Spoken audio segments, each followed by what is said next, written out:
All right. Hello, everybody. Sorry for that little false start, as slobs. OBS just does its thing. Anyway, welcome to some Wednesday night Dungeons and Dragons. This is the Autumn Crew. I am Dan Gaston, your host and DM for this evening. But enough about me, because we got some cool ass people here today. Cindy, how are you doing today? I am okay. My cooking's done for tomorrow. Woo! I am the only person here, I guess, who has to go to work tomorrow. So screw y'all. Sorry. And maybe we'll have a TPK. No, just kidding. Oh no! Let's try to get through the grand opening. There's another bomb. I love you all. Cindy, for our viewers, why don't you remind us who you are playing tonight? I am playing Emmeline Brosfeather. She is part of a noble family in Waterdeep, and she is a monk. Hiya. Excellent, excellent. And newly advanced to level 4. As all of our players are, because I forgot on stream last week to tell them that. But now they are all leveled up. Jeff, how are you doing today? I'm doing well. I am hiding out in Oregon this week, which is nice. All right. As long as you didn't join a militia. Not yet. And remind everybody who you are playing tonight. I am playing Thaddeus Brosfeather, Emmeline's sister. And Emmeline's brother. Emmeline's brother, yeah, that's how well this week's going. That's what you get for not being the better Brosfeather, right? That's true. I'm just trying. I'm here. Perfect. Ryan, how about you? Well, I'm Ryan. I'm playing Thindred Boneforged, aka Doc, the Forge Cleric, and ready to get this going. Perfect. As am I. And of course, returning once again, our first returning guest player, we have the indomitable Alex. Alex, how are you doing today? Hi, I'm doing well. I'm playing Cleo, the Drow Wizard, and really excited to be back. Excellent. Well, we are excited to have you. We could not have Matt tonight, so Alex kindly subbed in. And Nox was feeling under the weather, and so she had to bow out for this evening as well, which is absolutely fine, because health and family, especially this time of year, and friends and all of that, the family we make, comes first. So, let's get right down to it. So when we left off last week on Thursday, we had quite the adventure. So the Brosfeathers were not with us, and we will catch up and find out what I am sure thrilling Waterdavian noble shenanigans they were up to while they were out.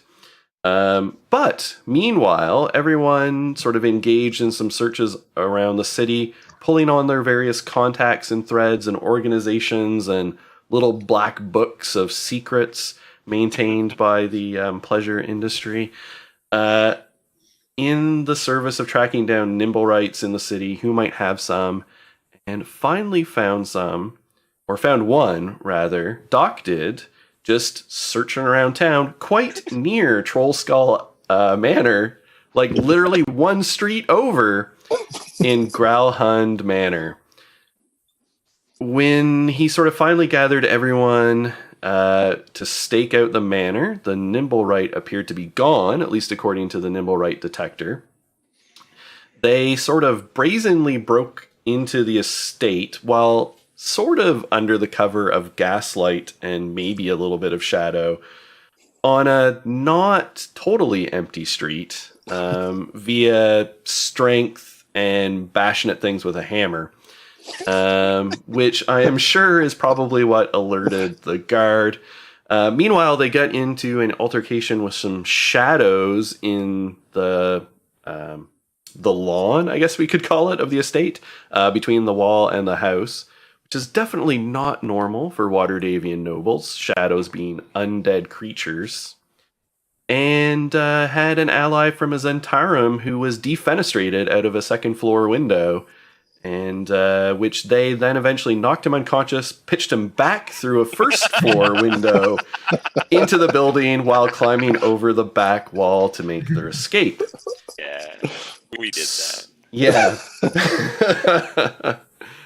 They circled back around, taking sort of the lengthy route around Waterdeep to sort of establish quasi-alibis and sort of sneaking around to get back to Trollskull Manor, where they found Davil Starsong of the Zentarum, who let them in on some information about the Growlhuns and the Zentarum, and Erstal Floxen and the Stone of Galore, all of which seem to tie into the fact that the Growlhuns were helping the Zentarum. There was maybe a bit of a falling out, and the Nimblewright was probably connected to that because a employee of Lord Neverember, from the Lord of Neverwinter and Renier's father, the one who embezzled all of this money, was actually coming to you to maybe try and give you the stone, thinking you could maybe get it out of the city to Lord Neverember. That's kind of the picture where we left things at when everyone went to sleep. And Davil said that it's probably a good idea to lay low for a little while, because even though the Zentarum are a split faction, his group's going to get tainted by the actions of the other group regardless. And the Zentarum were involved in what you kind of partially witnessed, but which can only be described as a bloodbath at Growlhund Manor. So it's probably not safe for the Zentarum in the city or anyone associated with them at the moment. So we will pick up in Trollskull Manor, but we will again kind of come into this with a little bit of a narrative montage, assuming that everyone is going to like mostly lay somewhat low for at least a couple of days. That doesn't say you can't pursue after your searches and endeavors about the Stone of Galore and the missing Nimblewright, but you're presumably going to do it sort of on the down low. In the meantime, you also have Autumn's Drafts and Donuts, AD&D, full of Danks donuts, to officially open here in the North Ward in Trollskull Alley. So I think first we're going to catch up a little bit with the Brosfeather siblings. So why don't the two of you tell us a little bit about what was happening the day and evening of what was going on in Growlhund Manor with everyone else? Well, Emmeline was required by their parents to help co-host another dinner party, and she was intent on Thaddeus not having fun without her this time, because the last time that happened, he got to go like for a swim and talk to a dragon, and she got stuck, making nice with suitors, and she was not happy about that. So she basically threatened to expose some of his embarrassing childhood secrets if he didn't help her this time. Yeah, Excellent. it appears my sister is quite hard to marry off. Can't imagine why. So It looks like I have my choice, but I don't see anyone hanging around here looking for you, Thaddeus. Was there anyone particularly interesting out of the suite of suitors at this party, Emmeline? Well, there wasn't the only one that I care about. Edwin Cragsmere. My parents still can't know about him. Nobody else just holds a candle to that guy. Forbidden love is the best love. Yep, and his pasty white face. So goth, it hurts. Thaddeus, what about Thaddeus at this party? Was Thaddeus also getting pressured with suitors? Isn't it like Thaddeus's duty now to carry on the family name? Well, I mean, I like to keep my options open. But And by that, he means no, he was there for him. No. When girls look at him, they just kind of go, since my elder brother is currently out of contact, I suppose things might fall on me, but I try not to tie myself down in messy details like that. Excellent. So was there anything particularly interesting at the party, or did Thaddeus get up to anything that we should know about?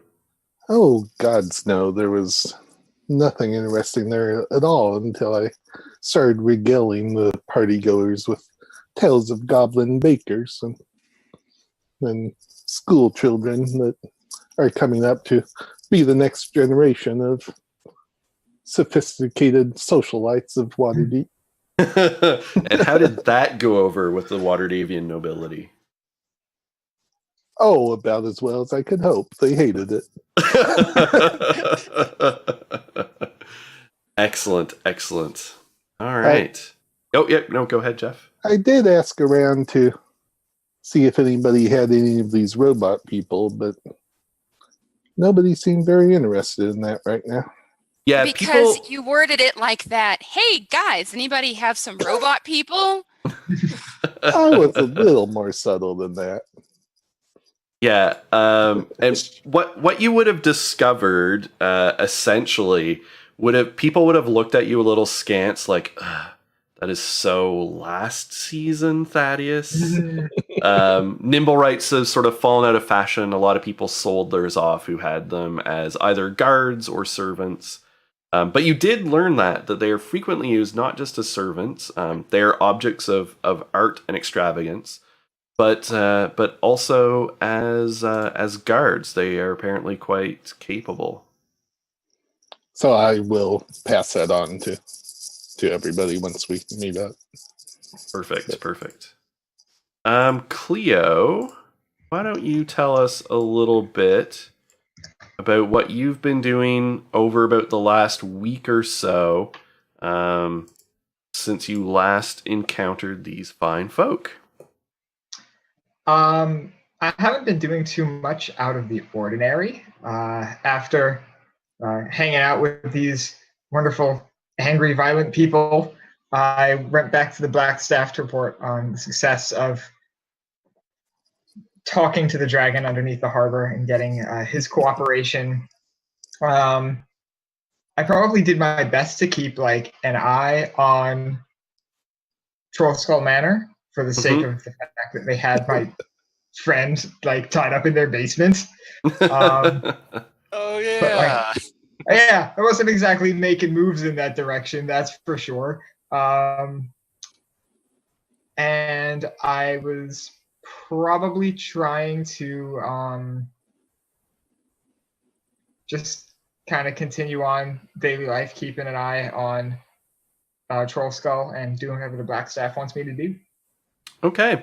And I think the Black Staff would be happy with you keeping an eye on things. Vajra is pretty interested in what's going on with this group and what is happening in the environs of Troll Skull Alley kind of in general. And getting you to report pretty regularly on things that you see. She's also requested you to pay particular attention to gazers. Mm-hmm. And so that is one thing that she has asked you to keep an eye out for. In terms of Soliston, just because you've been keeping your ear to the ground, you know that they traded him to the Zentarum, to Davil. Davil has apparently released Soliston into Jarlaxle's custody. Okay. You don't really know the details, but it's just kind of what you've picked up, keeping your ear to the.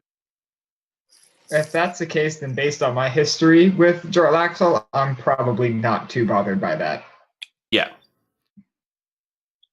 Okay. So that is that. So over the next couple of days, actually, the first day after your adventures in Gralhan Manor, There is a broadsheet kind of delivered, around the neighborhood. So this is, like those newspapers, like old-timey newspapers, quite literally big broadsheet of paper with the news front and back printed on it. And the headline in big, like 60-point font or whatever, taking up, like the top third of the paper, is Bloodbath at Growlhound Manor. And the news, when you read it, because, you weren't necessarily aware of what's going on, but it's, very sensationalist, right? So it's like, Bloodbath at Growlhound Manor. That nice old-timey radio voice in your head as you're reading it. But it goes on to detail about the slaughter found inside, including servants.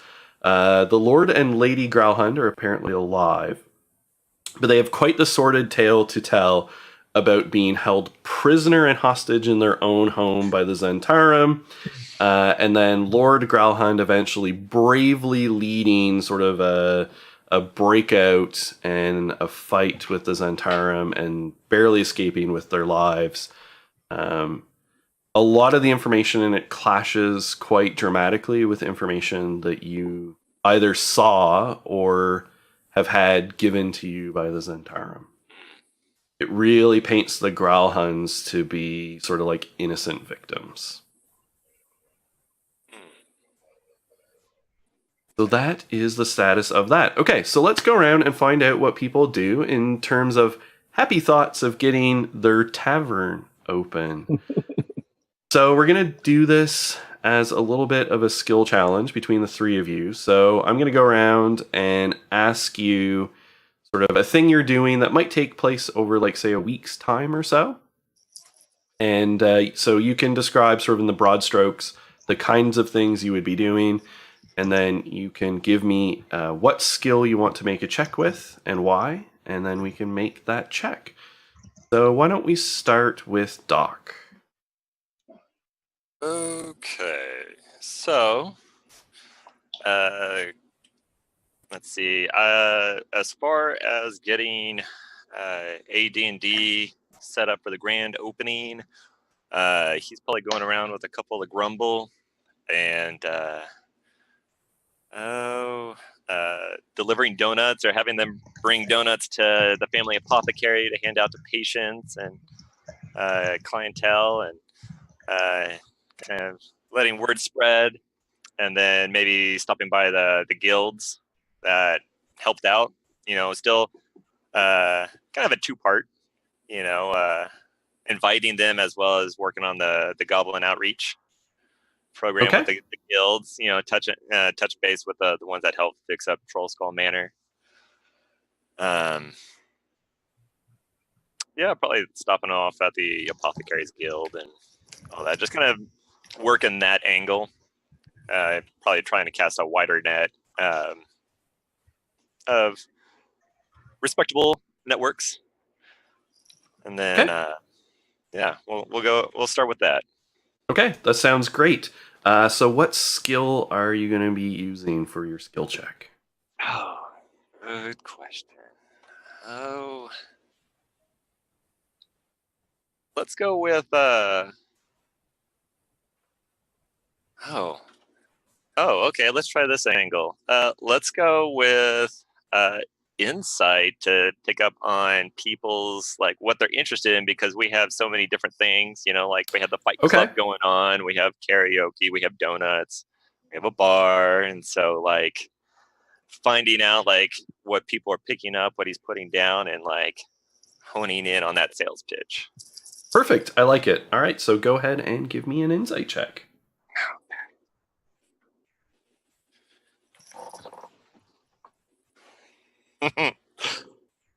That's a natural 20 with a +5, so 25. All right. So in these sort of situations, natural 20s actually count as 2 successes. Excellent. So that will count twice towards what I'm keeping track of. All right. All right. Let's go to Cindy. And what is Emmeline doing in terms of hyping up the AD&D grand opening?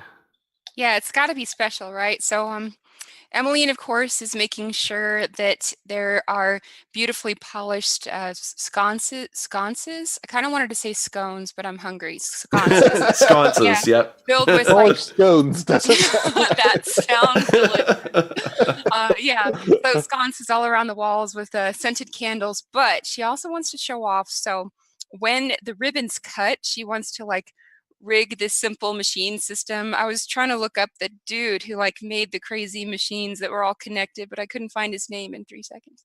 Anyway, so she wants to make one of those simple machine systems so that the ribbon's connected to the thing, so that all like the sconces are Rube just Goldberg. lit at the same time. Yes, that guy. Yes. Perfect. Yes, Rube Goldberg. Him. So she wants all the candles to be lit at the same time, when the ribbon's cut.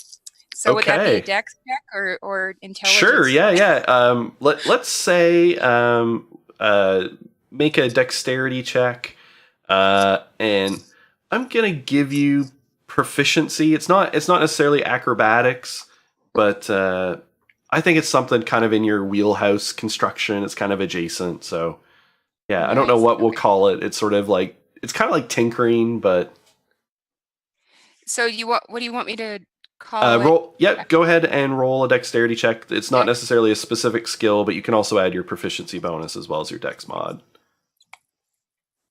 I just rolled a 1. All right. All right. Hopefully she doesn't light the place on fire. She's starting to light all the candles. I realized I had to cast guidance. Just a nice comeback. Unfortunately, it wouldn't cancel out the natural oneness. Do you have inspiration or anything? I don't think left from the couple days. I don't know. It's been a while, right? Okay. So yeah, the Rube Goldberg machine is not going to go so well, and we'll find out exactly how that's going to go a little bit later. Explosions. Yeah. Cleo.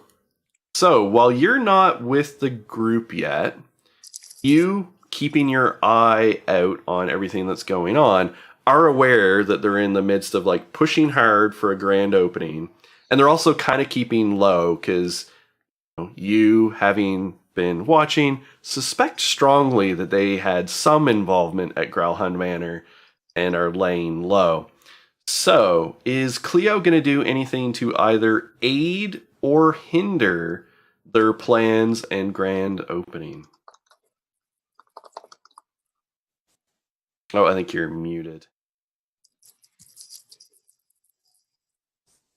That's a great question. Let's see. I honestly think he's the type of person who would just kind of sit back and watch. He'll definitely be at the grand opening as a patron, but I think that's as far as he's willing to help them out at this point. It's not like they're going anywhere. Okay.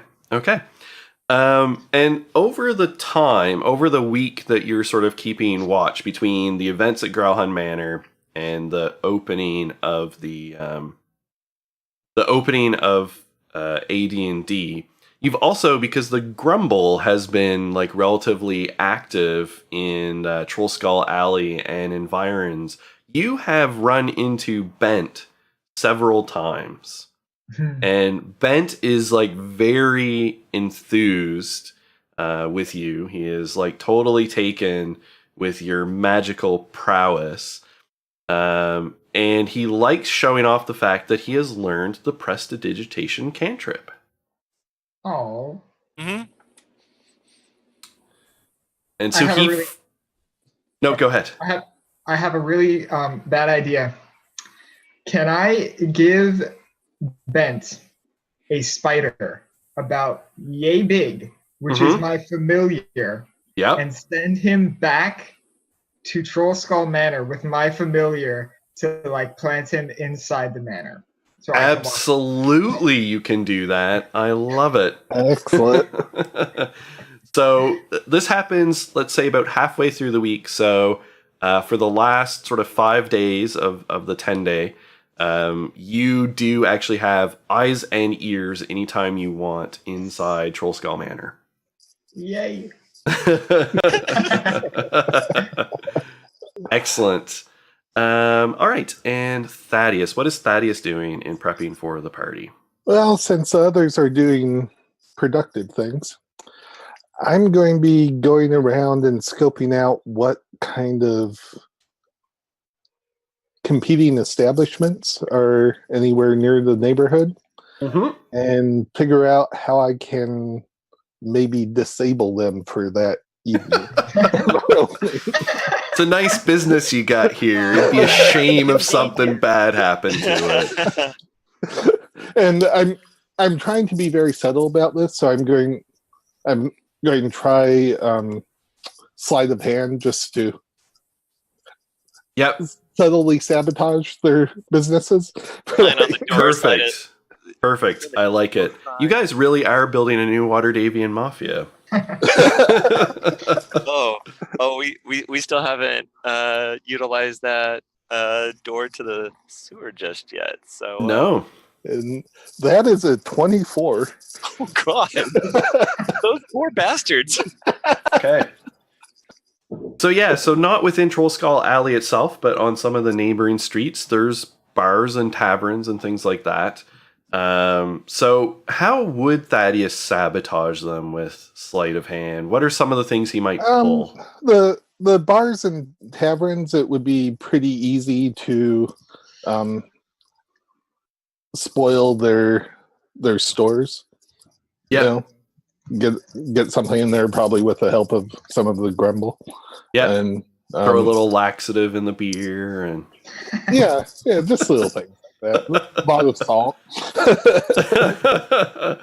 Okay, excellent. I like it. When you're, doing your travels, you do, of course, also, you're making the rounds of some of these bars in their peak time. So all of them have bards, right, that are operational. One song that has apparently swept Waterdeep is a brand new song by a brand new bard. Although actually, every time you ask, the name you get for who invented it is different. Like, you can't actually track down who apparently originated this. But the new hit around Waterdeep is called When Orcs Cry. Yes. I'm getting very sick of that song. Like, you literally hear it it's like when the cover of Wagon Wheel, just like everywhere you go. Yeah. And so it's like a good song, but it's totally been ruined. Right. Play it till you hate it. Yeah. Okay. All right. So your guys' preparations for the grand opening go okay. The night of the opening itself, you've got a decent crowd, turns out. There's a lot of people grumbling about how it's essentially the only place to drink.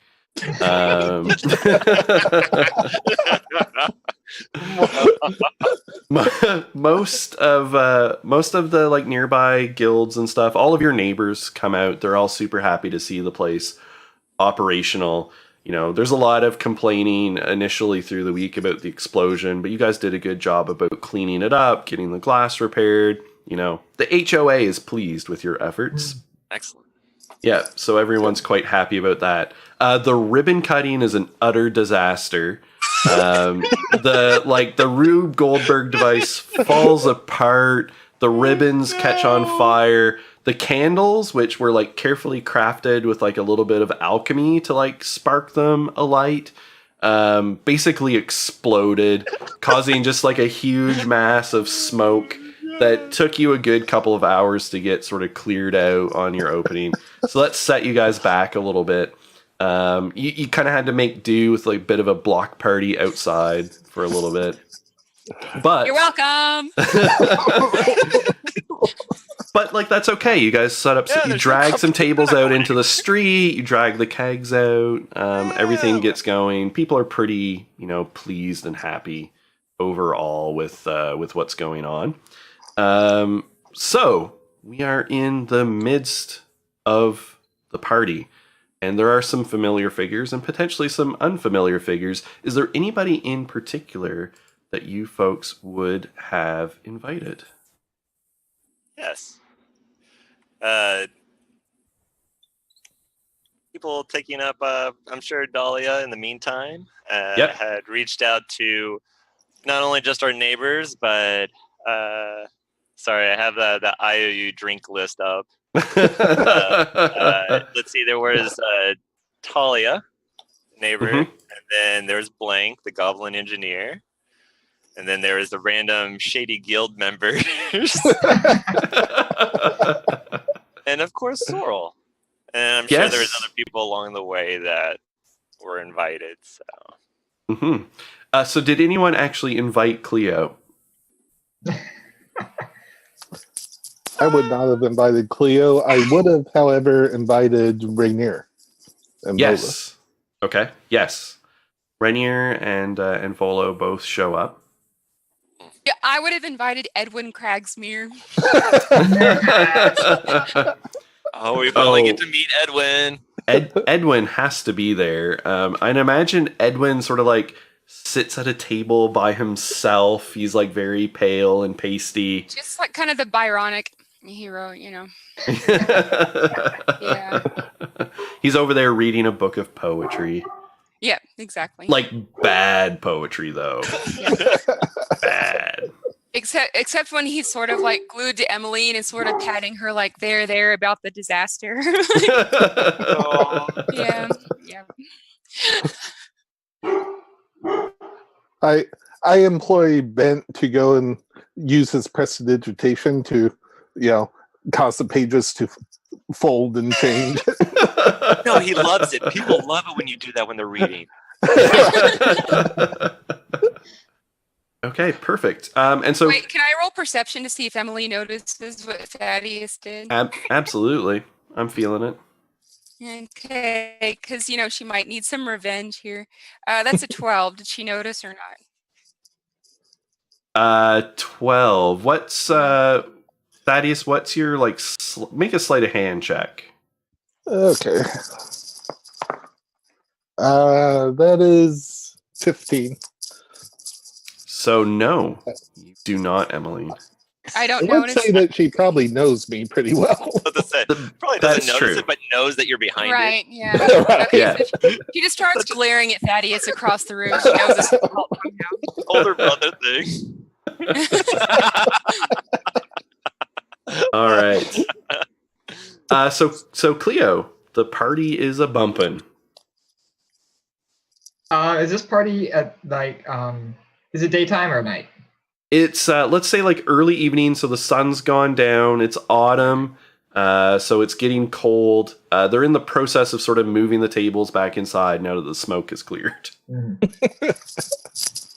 All right, then I'm probably just hanging outside, drinking, just kind of looking at people, waving at them, and just kind of standing around, not making too big a deal, just kind of watching and smiling. Okay. So you all definitely notice Cleo as a drow and as a wizard.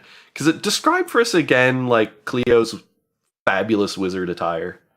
Okay, yeah. So first of all, he's a drow and he's got this sort of like seafoam green hair. It's like underneath that there's like a underneath that that's his hair.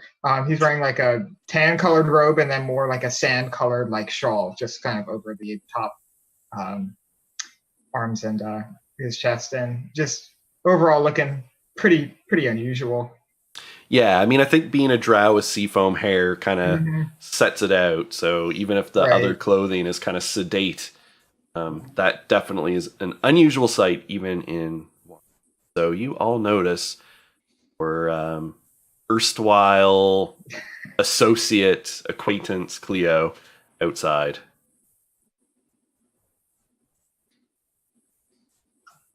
So noticing him, and I would be dressed as well as I can too, in my dark with the billowing cape. Yeah. In full bellow.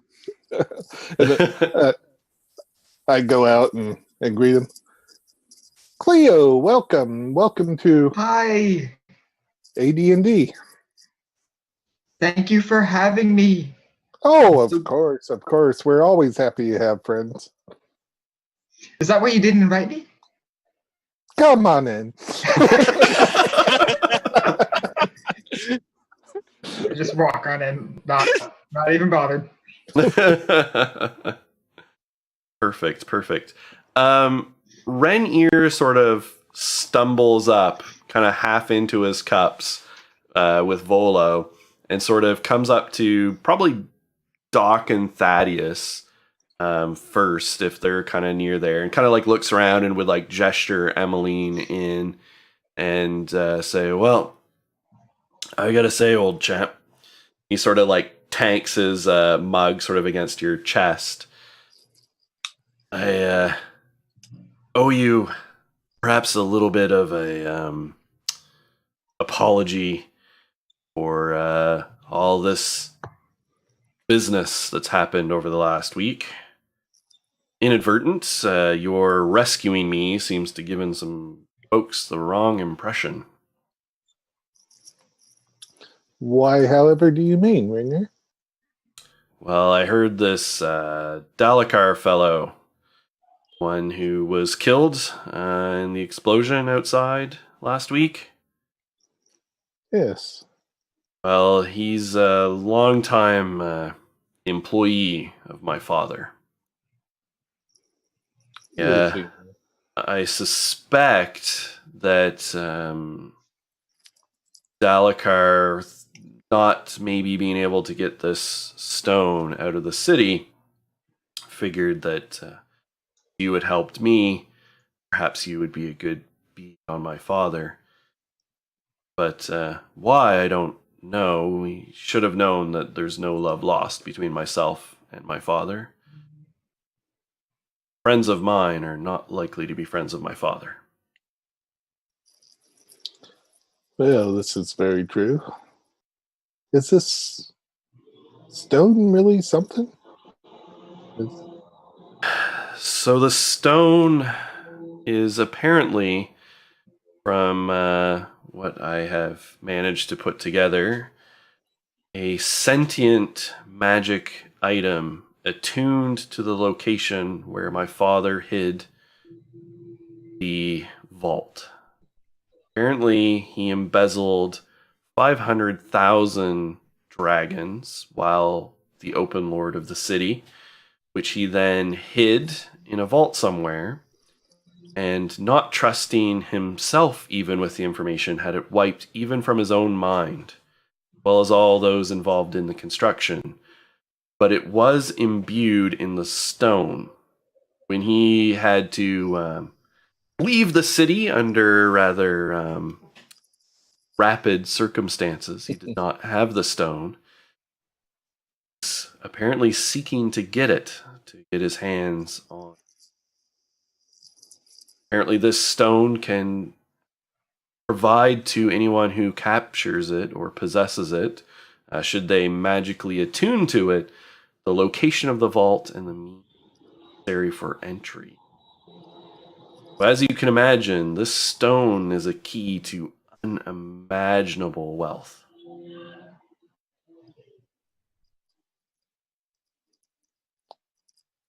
It is now loose in the sea somewhere. I'd look kind of meaningfully at Emmeline, look at them and say, so the rumors of the stuffed shirt are true, huh? They are, and of course, as you well know, he embezzled this money from the good citizens of Waterdeep. As far as I'm concerned, this money belongs to the city of Waterdeep. Oh, not to yes. any individual, organization, family. Yes, most of it does, no doubt. Most So, of it?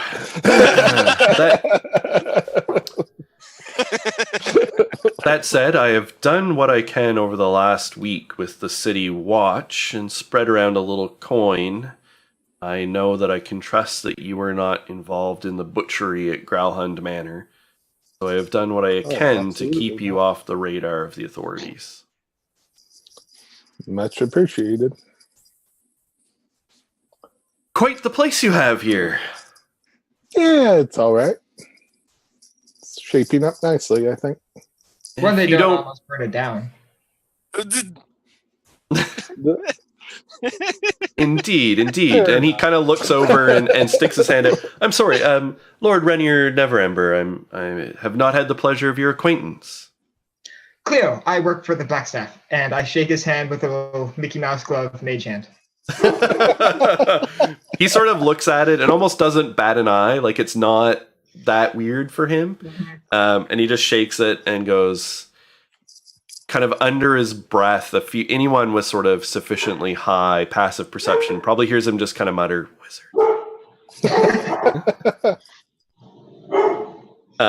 But he shakes it and he goes, "Now, if you don't mind, I'm fixing on getting good and drunk tonight." That is what we are here for, Rainier. I will join you. Excellent, I will excellent. too. Oh, no, wait. I have to abstain tonight. Edwin doesn't drink. Of course he does.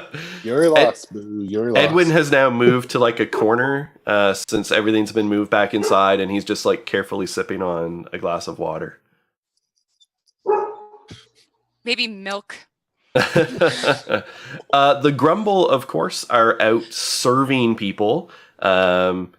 What do they have a particular uniform? Like, how do you guys dress your serving staff?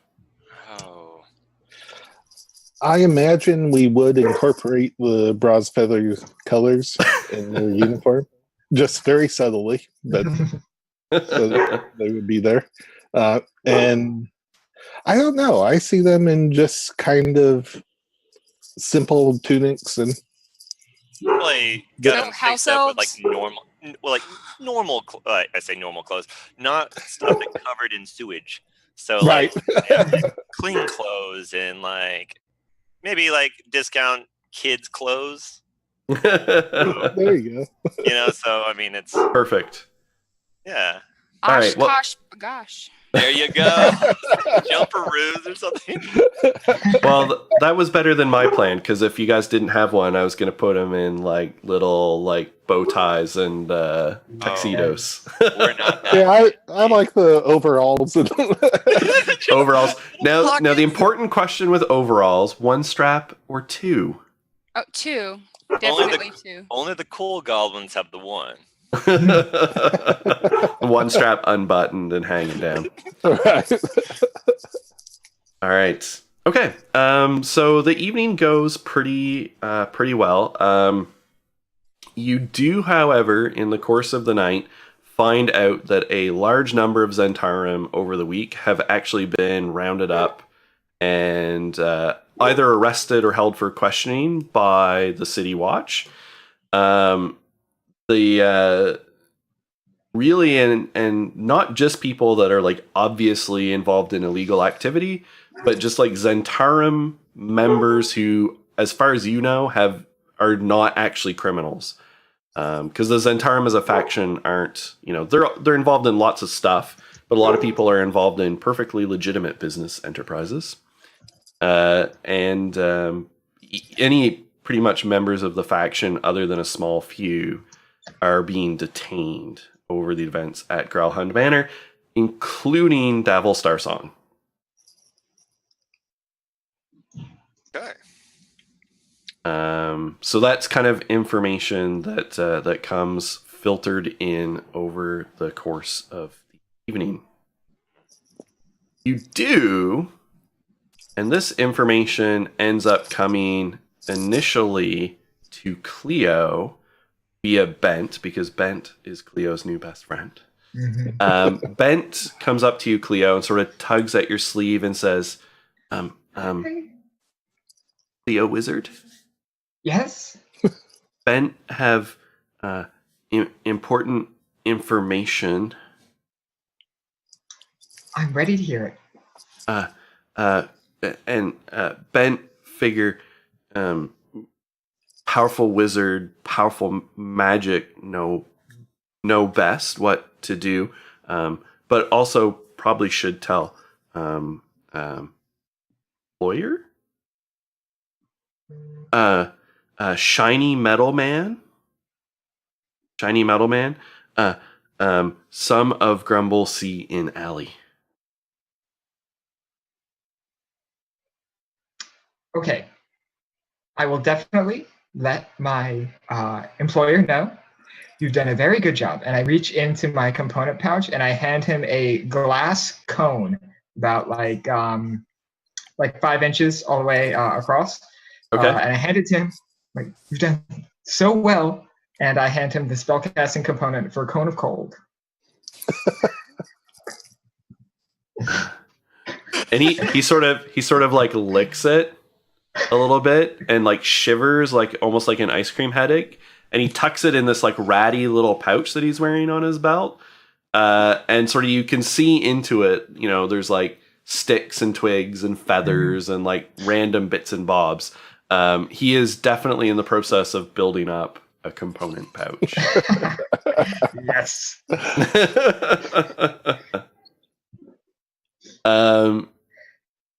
Yes. But he doesn't apparently have a spell book, at least that you have seen.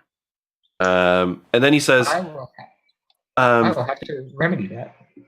You think I should tell? And he sort of like vaguely points over in the direction of like Doc and Styx and Emmeline. That nice people help and they ask Grumble to keep eye out. I think so. I think they should know. It's their alley after all. Okay, you smart wizard. Could I have my spider back? Oh, yeah. And he like reaches around and like sort of out of his tunic pops out this little spider and hands it over. Yeah. I take it and I put it like right here on my neck. And he's just straight chilling. And so Bent comes over and relays the same information to all of you. That apparently the Grumble has found a shiny man hiding in an... Oh, let's go. Well, that is definitely worth checking out. Yes. Thank you, Ben. And make sure to thank everyone else. We'll treat you to something nice tomorrow. So thank you for this. You take Wizard? We take Wizard, yes. He's you a take, smart man. So you take Grumble? You know what? I think it might be a good You and two idea. of your friends get to come with. Oh, Grumble most effective if all of Grumble. You know what? It's been a great evening. Yes, all Grumble. We close or free drinks? What was that? We close or free drinks? Let's not rouse suspicion. Round of free drinks for everyone. We'll sneak out. There you go. All right.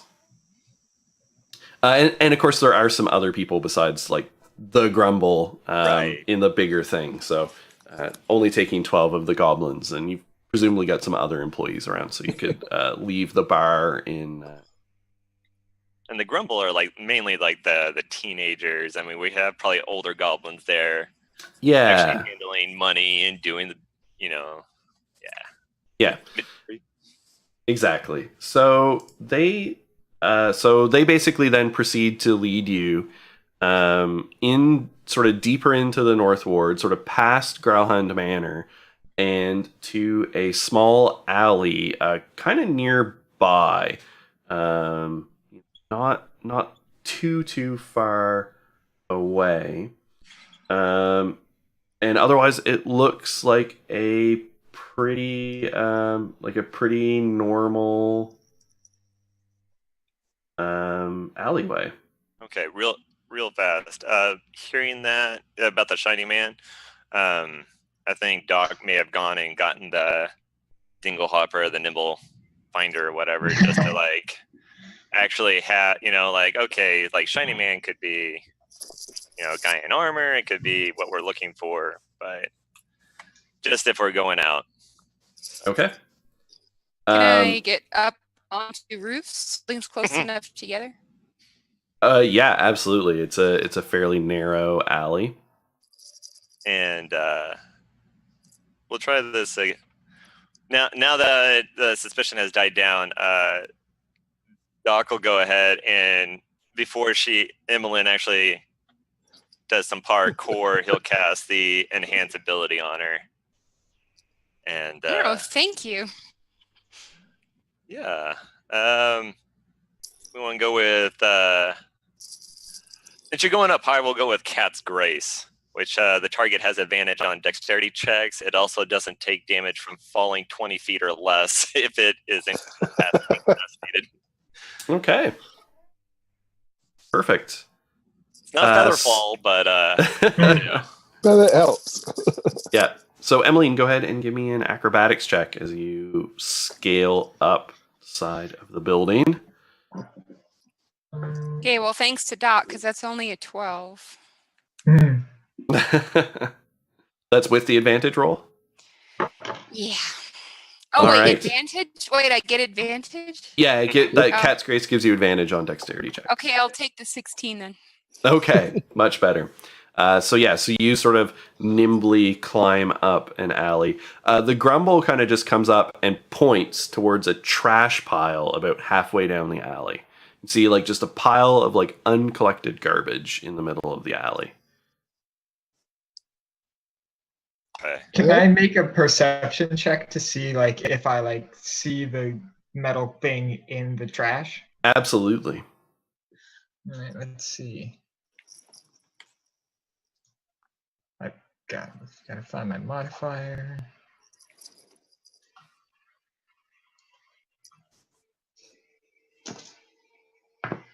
That's a 14. Okay, so you can see in sort of the midst of the trash pile, a bit of cloth that looks like a cloak, sort of, over top. You don't see any glints of metal, but over top of, an oblong shape that would be consistent with a humanoid figure. Okay, is the nimble finder going off yet? Oh, yes, absolutely. Sorry, I forgot about that. So, yes, because you have to actually actively use it. Okay. Yeah. So if you go ahead. Yeah, if you have it out and on, it's like click, click, click, click, click, click, click, click, click, click, click. Okay. So there is a Nimblewright very close. I tap my hand on Doc's shoulder and say, I've got your back, and I walk it to the edge of the alley in some shadows and hide behind him. Okay. Wait, so would we all see his dinglehopper going off?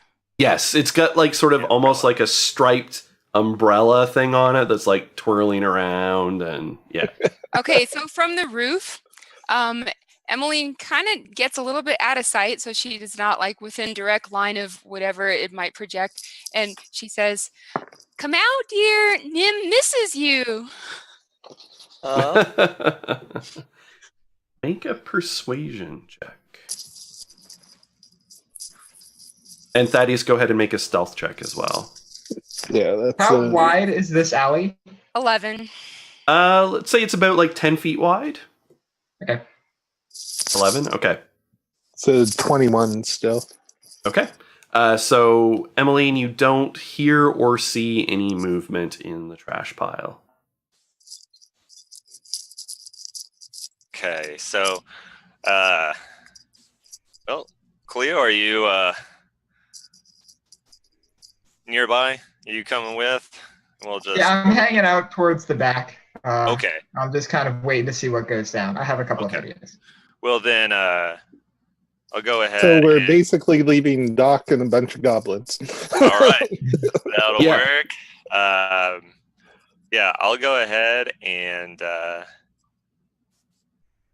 ask guidance on myself and whisper to myself, well, here goes nothing, and just kind of turn the hopper off for now and walk up with Bent beside me and kind of with the light hammer kind of like move the tarp back. Okay.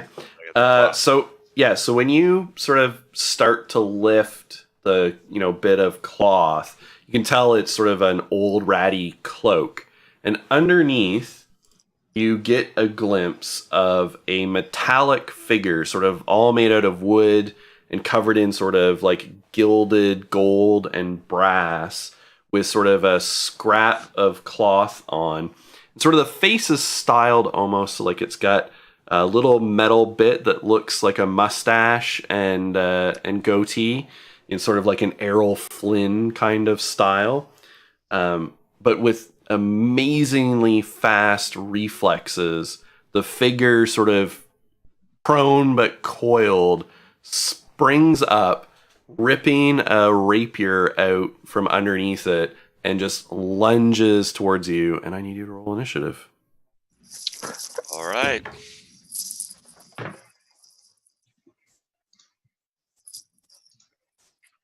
I got a 10. Okay. Just...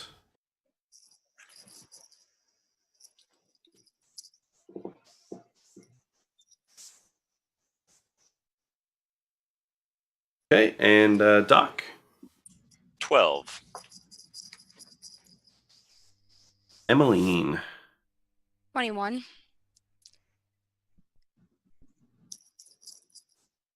And Thaddeus?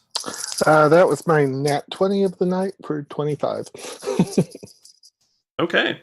So Thaddeus, you are actually the first person to go. I'm throwing a dart at him with sharpshooter. Okay. That is 14.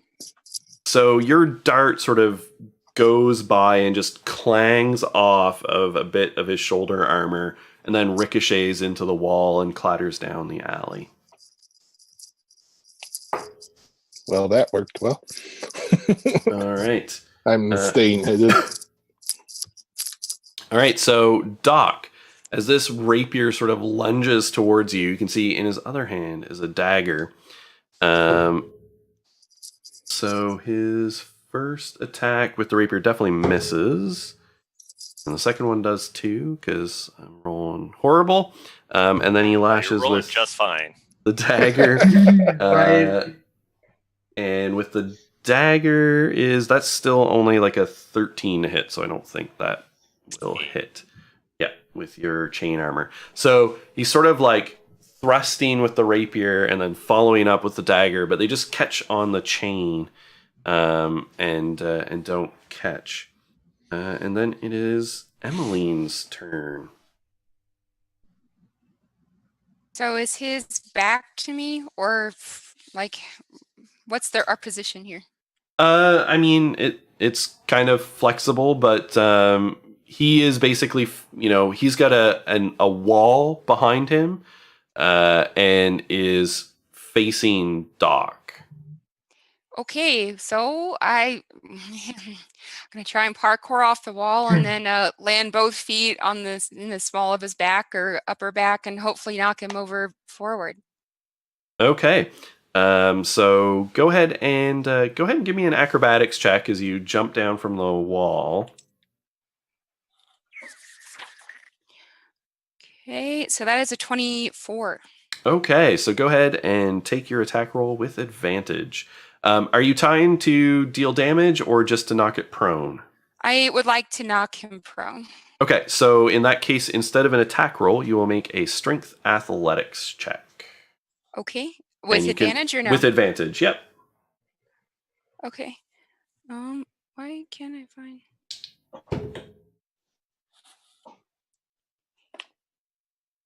Okay, 18. Okay, so you do actually, as you come down and sort of kick off of the wall and then thump your feet into his back, he falls prone, topples down face first. So if you have any other attacks, that just replaces one attack. So if you have other attacks, you can still do so. Okay, I think, sorry, the monk thing's unfamiliar. I think I spend a key point to do flurry of blows. So just remember that some of the monk ones are only trigger if you make an attack with either a monk weapon or that's not an attack. Yeah, you replace one of your attacks with a shove, which is knocking them prone. Okay, I don't know. I don't think I have another attack then. Do I have any movement left? Yeah, you would have a little bit of movement, sure. Okay, I will attempt to I'm going to go into a sort of crawling position, trying to pin one of his arms down with my knees and the other with my hands. Okay. All right. So you're sort of crouched over top of him. Yeah. grapple or something. Yeah, try to grapple him. Kind of. Okay. I like it though. Doc, it is your turn. Oh man. I was so ready to heat metal this guy, but that would have messed up Emmeline pretty bad. Maybe. Yeah, anyone touching it would definitely. Yeah. So actually going to assist or going to join with Emmeline on trying to grapple this guy and get him pinned and tied up. So that's the plan. And so just go into the grumble and like grumble pile, because we're trying to take him alive. So I'm going to try to grapple. Okay, so go ahead and make a strength athletics check. That is a 17. Okay, so you do currently have him grappled. Cleo, so you basically just like have him grabbed, essentially. Mm-hmm. Have the grumble made their way to him yet, or are they still? They're sort of skulking up the alley. Okay, then I'm not going to waste any time. I'm going to look over at Doc. I'm going to be like, get ready, Mr. Doctor. And I do one of these, and I just kind of make it bigger, and I cast enlarge on Doc.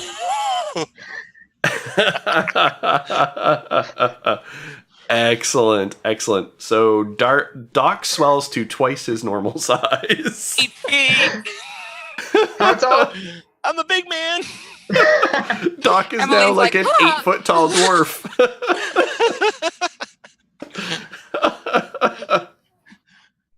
Awesome. Hair is better up here.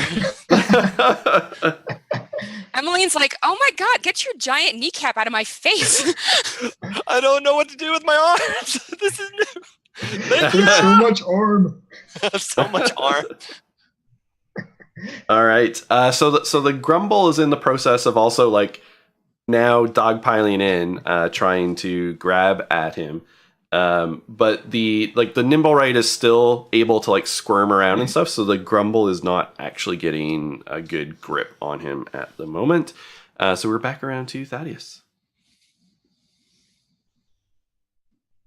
Oh, you're muted. I was getting ready to cast ensnaring strike, and then see all this happen. I'm like your view on that one. And I'll just walk up and I'm not sure how these things work, but I'm just going to smack it on the side of the head with my axe that I have. Okay. Okay. Just whap. That is 19. Okay. No, 14. Sorry. And actually, he's prone, so you have advantage on your attack. Okay, that's a 19. Okay. So a 19 hits. Go ahead and roll damage. Okay. Let's see. Axis. 6. 9 points of damage. Okay. All right, so your axe sort of clangs in, scratches across the armor. There's like a shower of sparks. And it is going to try and get itself free. Grapple.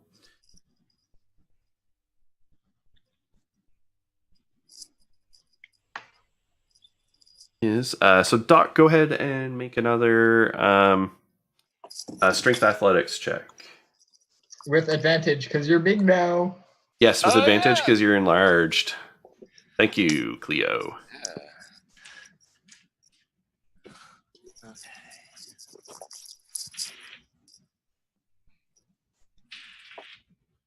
We'll go with the 15, 17. Okay. All right.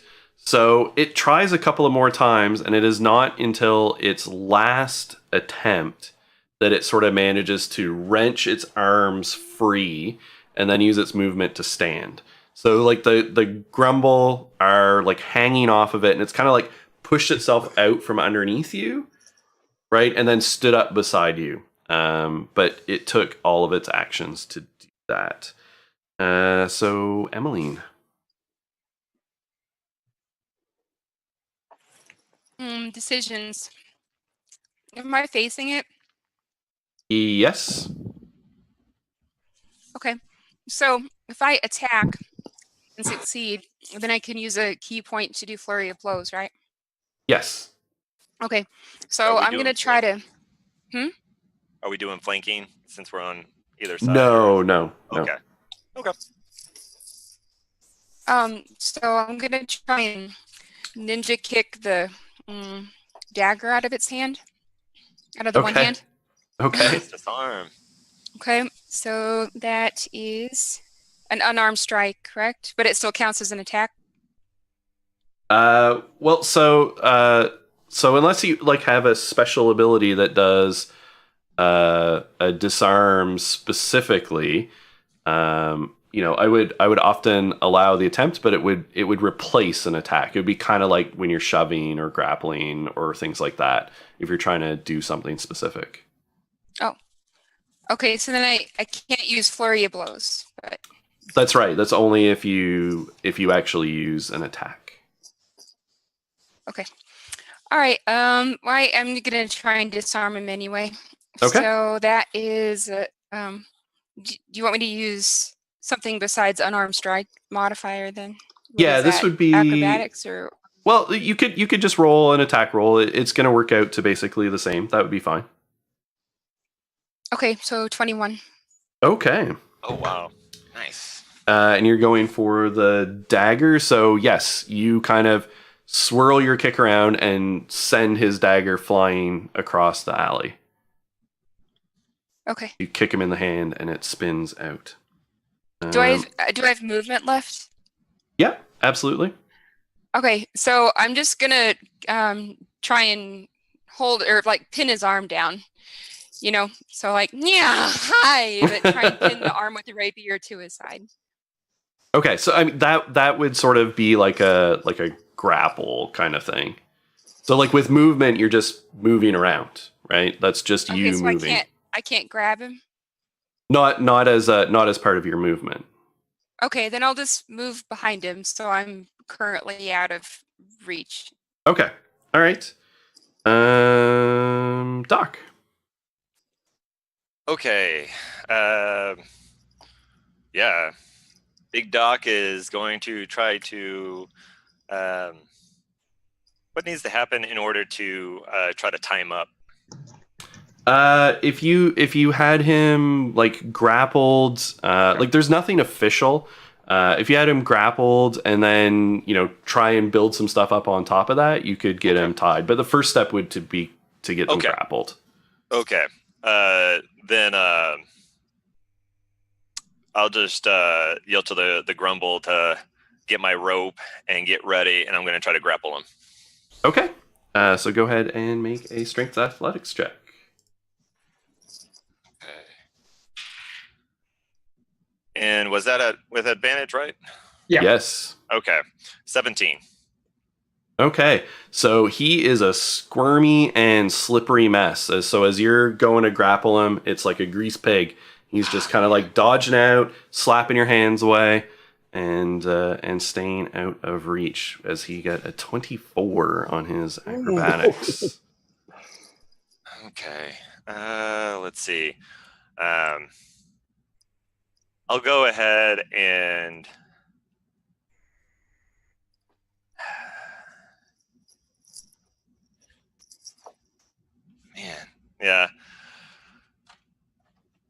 yeah. I'll go ahead and cast a spiritual weapon. Okay. And then take a whack trying to crack him across. Taking a page from Styx and trying to crack him across the back of the head. All right. Okay. Go ahead. Okay. So that is a 15 to hit. So your spiritual weapon, what does it look like? It actually, since I haven't been able to carry around my warhammer for obvious reasons, it actually kind of embodies that. Okay. The family warhammer from generations ago. So okay, so it sort of woofs towards the back of his head, but sort of with seemingly preternatural skill, he kind of like ducks underneath it, and it goes over the top. Okay. So Cleo. All right, I'm gonna try and for my movement, I want to get like across from him in the alley. So like, sure, yep. There's him. There's everyone beating him up, and then there's me like kind of on the other wall. So that's where I would like to move. Okay. And let's see, how close is he to the wall behind him? He's probably like a couple of feet. He's sort of like, the width of the trash pile, basically. So somewhere between 3 and 5 feet. Could I cast Grease, which has a radius of 10 feet, like half on the wall and then half on the 5 feet behind him? So it would like just affect him. All right, I will cast Grease. I will drip down the wall and like pool under his feet. Okay. Yeah, so it sort of like runs down the wall and like pools out under his feet. Mm-hmm. And so he has to make a dex save. Yeah, DC 14 dex save. All right. Whew. And despite his good dexterity, he sort of like his footing underneath him, and then he sort of like falls back down on his back. Then prone again, and the grumble once again. They go to dogpile on, but then they have to go through the grease. A bunch of greasy goblins. Oh, no. And they pass with a 16.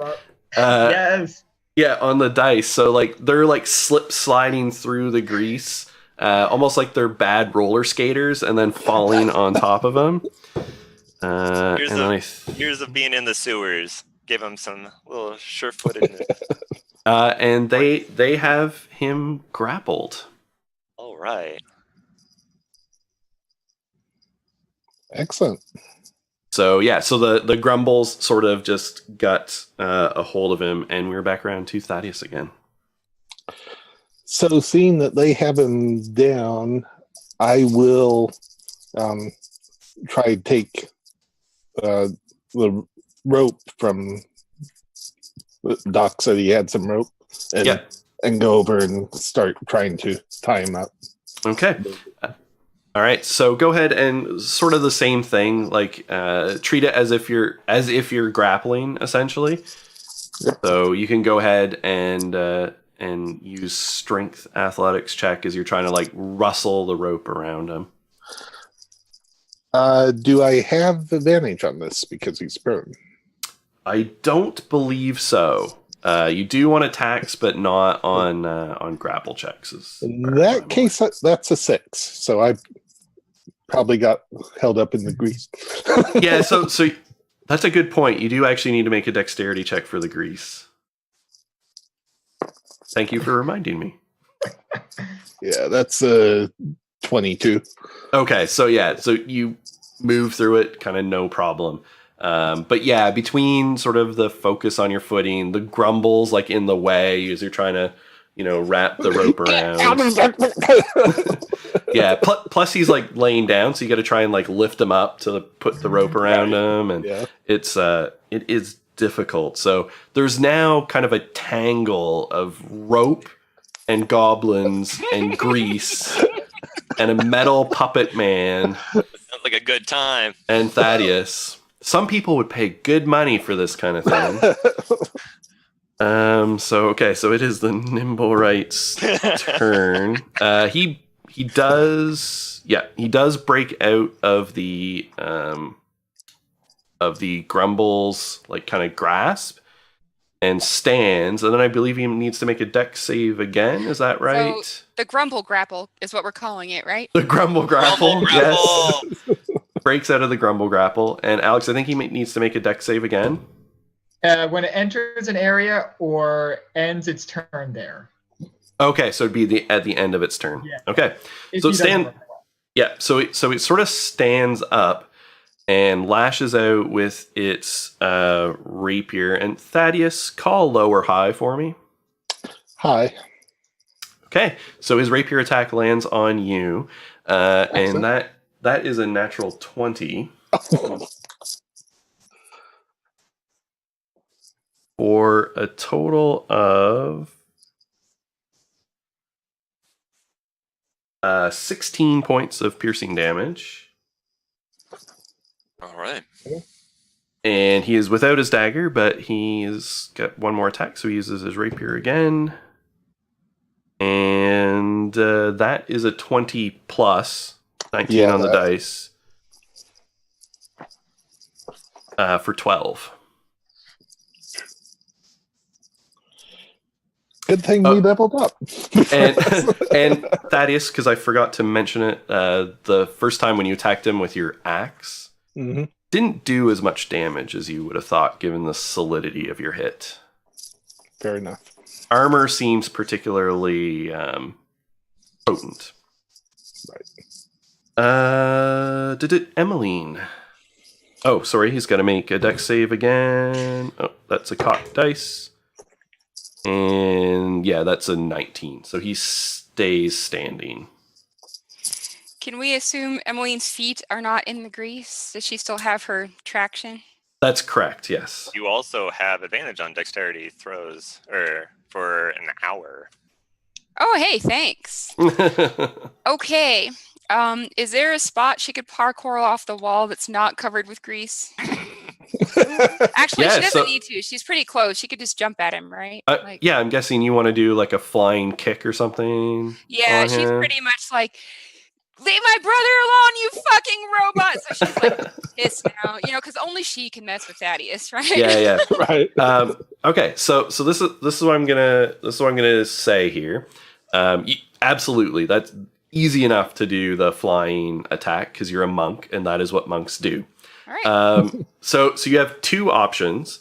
One is like you can sort of like land the kick, and if you sort of then just land at its feet to like follow up flurry of blows easily, you can do that. But then you'll end your because then you'd still have movement. Yeah, totally, you can do that.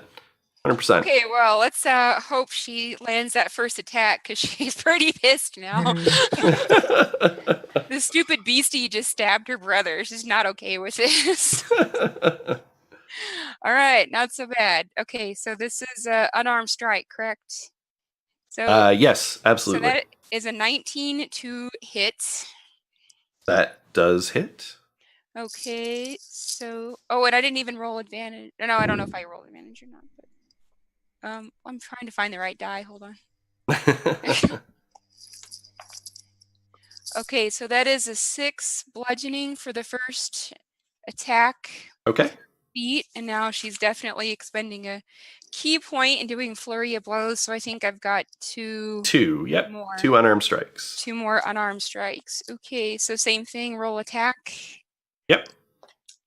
Okay, so that is a 17 to hit. That hits as well. Okay. Or no, sorry, 17? 17. 17 misses. Okay. So then her second one is 23 to hit. That hits. And 7 bludgeoning. Okay. So similarly, you're getting like solid thunks in with foot and fist as you kind of like then, you kick and sort of punch and land and tuck and roll and end up sort of 5 feet past him outside of the grease. And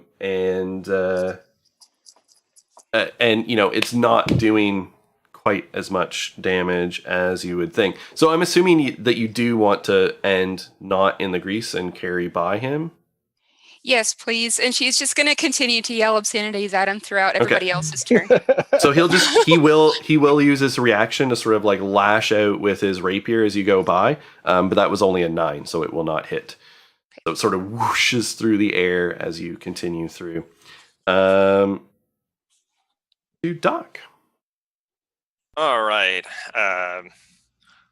So seeing that these hits aren't quite hitting, and Thaddeus just took a pretty good hit, gonna yell for the Grumble to get back, and this boy still has a little too much fight in him, and now I'm gonna cast Heat Metal on him. Okay. And that's just a straight hit. So Yep, so it'll do whatever it is in terms of what it just does damage to a 2d8. like a construct, yeah. I don't think he gets a save. Nope.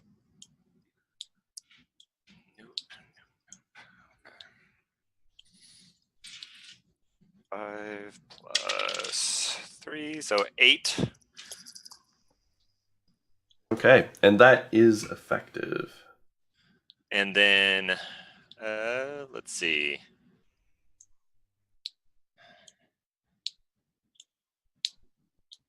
And then I'll go ahead and take a whack at him with a spiritual weapon as well. Okay.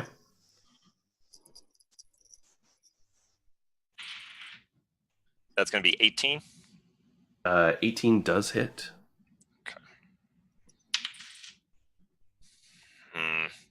For 4 points. Okay.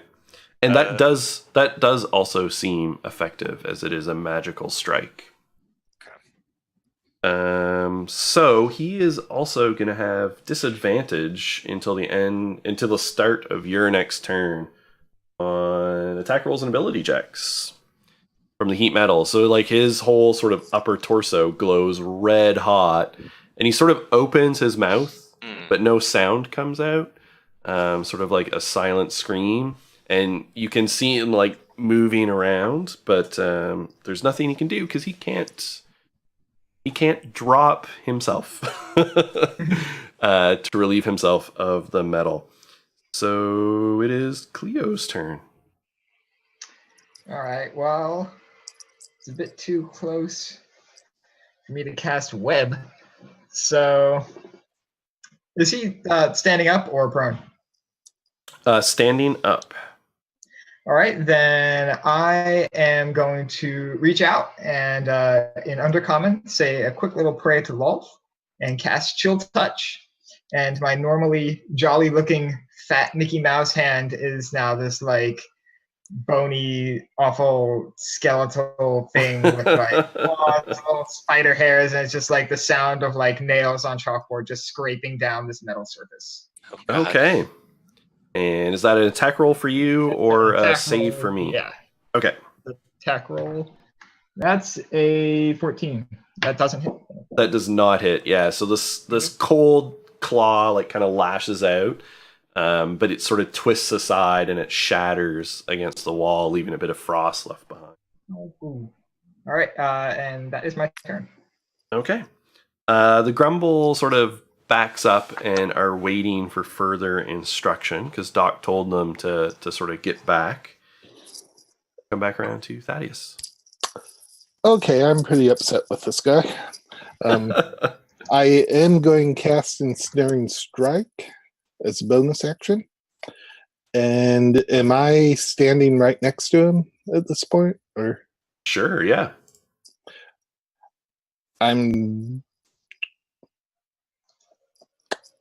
Yeah, I'll just take my axe and whack him with it. Okay. With Ensnaring Strike. Oh, that's actually pretty good. That is a dirty 20. Yeah, absolutely, that hits. Okay. So that's 1d6. So that's 6 points of... No, sorry. 5 points of piercing damage. Okay. Yep. That's Or reduced. slicing from the axe. Yep. And then he needs to make a saving throw. Dex save? Strength, I believe. Oh, yeah, right. That's right. Yeah. Yeah, that's going to fail. Okay, he is restrained.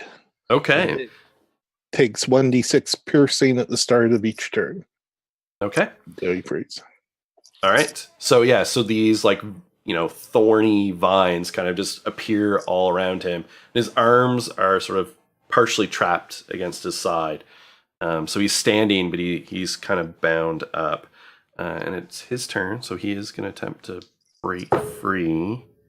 What's your DC? 12. Okay, so he does sort of flex and snaps the vine. What a wormy bastard. Yeah. Okay. And so then he lashes out. And I think, what's your armor class? 14. Okay, so he hits once Okay. for another 12. That puts me down. All right. So Thaddeus falls. Blood just kind of drips off the tip of its rapier, and it like looks at it and then looks back and then just levels the sword and kind of swivels over towards Doc, who's the other nearby threatening person. And then it's Emmeline's turn. Who's not a threatening person? She is suddenly reluctant to make physical contact with the fiery hot metal beast. So I think she's going to chuck her boot. What? Nope, that just reminded me is I should see. Yeah, that still would have hit. Sorry. He had disadvantage on the attack roll. I forgot. Because of the heat metal. So I just double checked, and Okay. he's still. Did he take the 1d6 damage at the start of his turn? That's true. Did not do that. So yes, he is taking some damage. Okay. All right, I think she will chuck the boomerang at the hand with the rapier and try to disarm him. Nice. Okay. So All right. if it's not inflicting damage, am I using Dex or am I using attack with the boomerang? It's attack with the boomerang. Yeah, just use the attack for simplicity. Okay. And will have an effect as opposed to damage. Dirty 20. All right. And that's only a 10. So it cracks and the rapier goes spinning out of its hands. And it kind of just looks down and looks at you, clutches his hands into fists, and sort of just looks between you and Doc. Okay. So could I expend another key point to do another flurry of blows? Except, question: is it going to melt my shoes? Obviously, I don't want to touch him with my hands. How hot is he? It is hot. Anyone touching it has to make a Constitution saving throw to not take damage. For my shoes? Yep. Okay. Shoes, gloves. It is a red hot, like it is glowing hot. So she's just going to start dragging Thaddeus away from... All right, excellent. That sounds like a good idea. And it is looking quite tattered. It's like part of it's like starting to melt. It's taken some solid hits. Part of the back of its head's caved in from the strike from the magic weapon or holy weapon, whatever it's called. So it's not looking so great. And it is Doc's turn. Okay.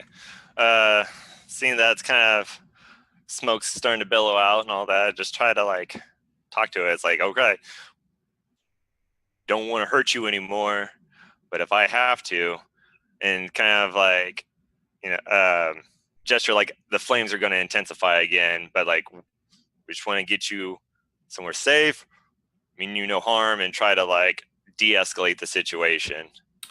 Make a persuasion check.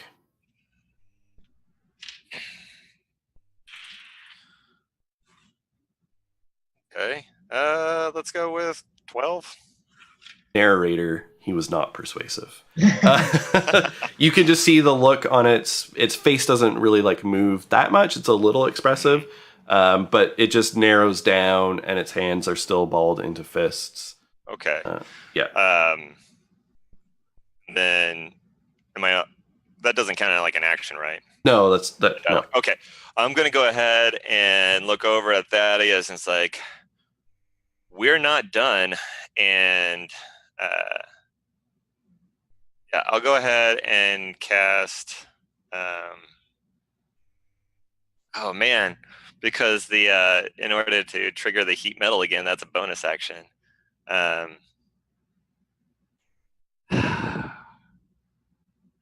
Think you'll be all right, Thaddeus? You'll be fine. He's just fine. bleeding. Okay. I'll go ahead and cast heat metal again as bonus action. Okay. And then as an action, actually, I have the healer feat, so that's what I'll do with my action. I'll use the healer's kit on Thaddeus. Okay. Perfect. And then kind of like one of the, like, I'm guessing he's off to the side, so it's still like maintaining eye contact, but still like pulling out bandages. And, you did this. You did this to my friend.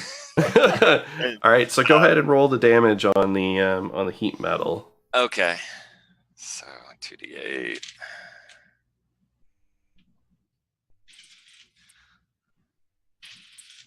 Seven. Okay. All right, so it is looking pretty rough. And then your healer's feat on Thaddeus. With the feat, does that give it so you, instead of just stabilizing him, you actually heal him a bit? Yeah. So tend to a creature and restore 1d6 plus 4. So so 6 health. Okay. And then yeah. I think that covers everything I can do this turn, huh? Yeah, I think you used all your everything. Cleo. No one is in melee range, correct? Yeah, I think people have sort of backed off of it. Yeah. Okay, then I'm going to back off on the same side of that alley as like everyone else. I'm going to spin around, do one of these across the alley, and cast web. Okay. And try and restrain him that way. All right. It's a DC 14 dex save. Oh yeah, it's like tap dancing. The web sort of like plaster down, and it sort of just like jumps up and then kind of lands on top of them, and is managing to. Yeah, it is very dexterous. Yeah. And I rolled a 17. The Grumble is still hanging back because they don't have any instructions. Web is concentration, so Doc, you're normal size now. Yeah, so Doc then shrinks back down to normal size. We no longer have the Juggernaut in the...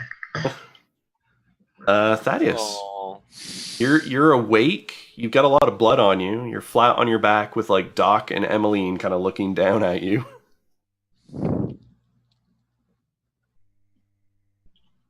Oh, I think you're muted. It's like, this thing needs to stop. I'm going to do the ensnaring strike and a dart at him. Okay.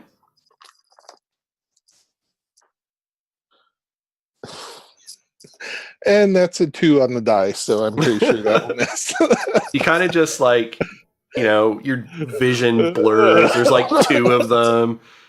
Throw it. It kind of clatters down the alley. All right. Stop pulling me. Will you stay still? You're bleeding.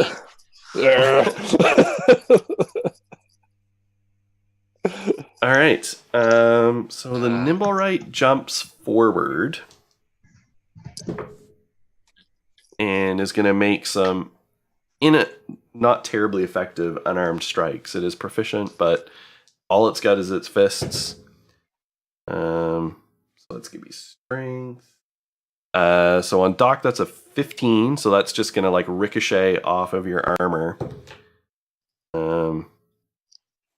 14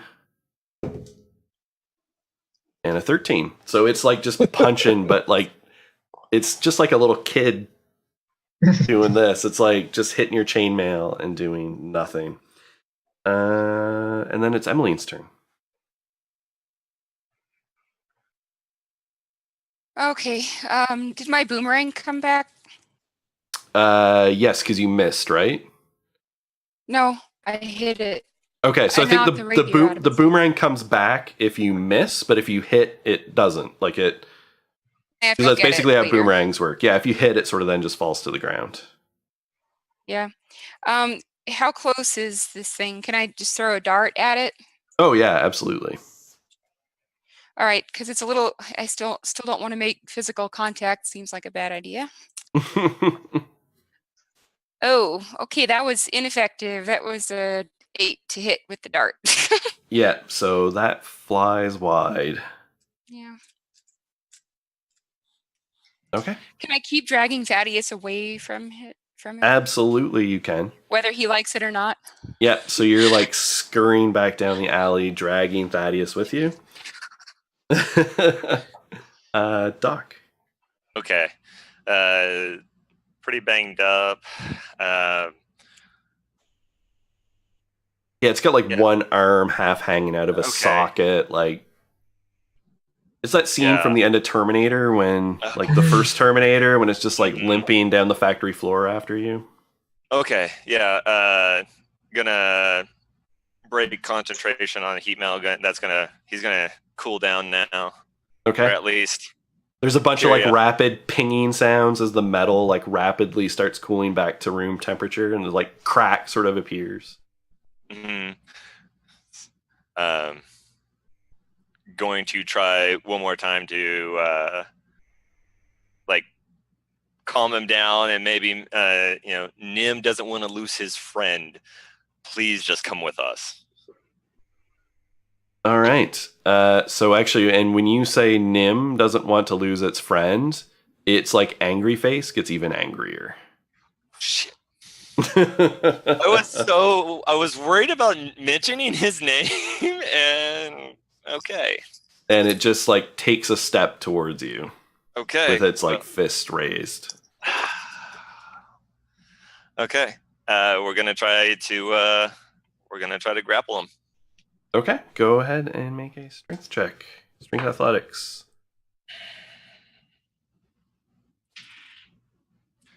That is a dirty 20. Okay.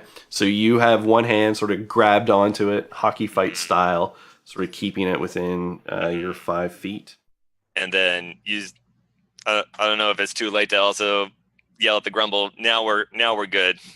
Yeah. No, that's totally fine. Yeah. Okay. So get the rope. All right. So you see the goblin scurrying around to pick up the rope that Thaddeus dropped, which is now covered in grease. Oh no, Cleo.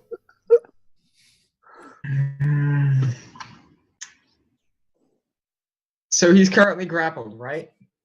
He is grappled, yep, by Doc. All right. I'm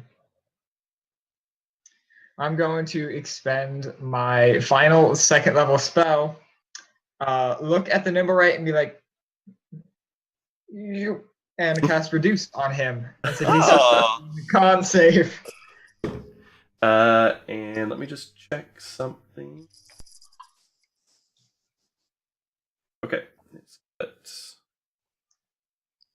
And so your spell sort of crackles around it, and sort of you can see it start to shrink, and then it's almost like your spell cracks like glass around it as it resisted the spell. Serious? All right. That is my turn then. Okay. The Grumble's not doing so well with the rope. They're sliding around, the grease, they're just, and it's just a tangled mess. Thaddeus. So I just stand there kind of limping and breathing. I pull out the pistol that we got off the Drow assassin. Yep. Oh no. And I'm not quite sure what I'm doing, but I'm going to fire at this guy. Okay. So go ahead and make an attack roll using dexterity, but with no proficiency bonus. Right. Okay, so that is a 19. Okay, so that hits. And let me just tell you. Go ahead and roll a d10. A D10. Yeah. Okay. That is a 9. Okay, and add your add your dexterity modifier. +3. Okay. So there is a loud cracking explosion from the pistol and like a poof, cloud of smoke that kind of jets out to either side, and then a clang. And you can also see when the bullet impacts against his chest, there's like this little puff of like greenish like gas almost around the site of the impact. But the Nimblewright then just looks down, and there's a hole punched clean through from like basically one side to the other, and it kind of looks down and like scrabbles at it for a minute, like patting its chest, and then falls forward onto the alley floor with like just a sharp crack as it falls to the ground and stops moving. So I'm standing there in, very loosely bandaged, my cloak billowing, the gun there smoking. Oh my God, You you're such a show off, Need Thaddeus. to stop. And the grumbles start just like jumping up and down on it. My God. And then they tie it up. Good. Okay. Wait. Is the greasy rope working? Because if it's not, I have one that's not greasy in my pack. They're having difficulty with it, and it is like a bunch of 10-year-old boys trying to, in a locker room trying to tie somebody up with greased rope. You can picture how this is going. I'd rather not. Well, right. While she's doing that, go ahead. Sorry. Oh, no, that's fine. Yeah, so we'll replace the rope and try and get it securely tied up. Okay. And I'm going to go ahead and slap some manacles on it and then try to mend the hole. Okay. Still a first responder. We're trying to take it alive. When she's finished with the rope, Emmeline goes back over to Thaddeus and she's like, "Nice cloak, Flop." So like when you cast the mending spell, the hole does like heal, sort of like it re-knits back together, like metal sort of regrows. But the Nimblewright is not moving at all. There is no light in its eyes. It is totally inert. When it's being moved around, it's just like a metal statue almost. Oh, at least it won't look like it got shot.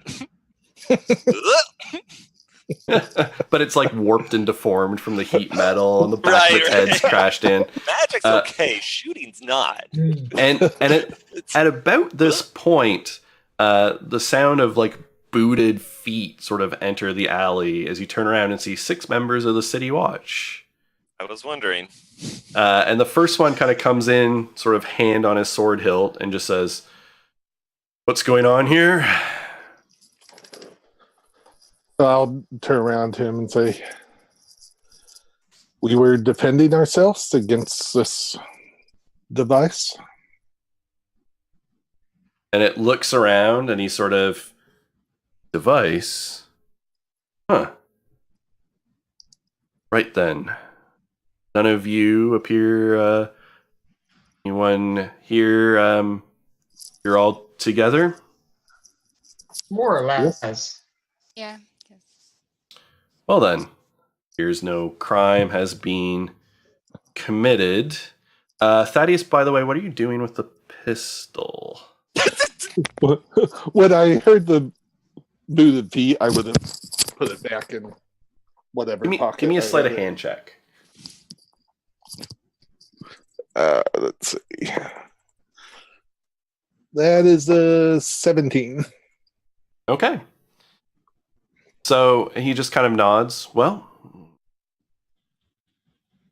everything appears to be in order, and this is not a citizen or a being of Waterdeep with any legal rights.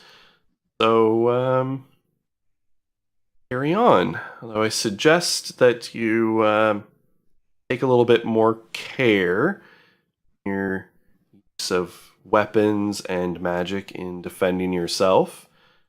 Maybe attempt to call for the aid of the watch next time.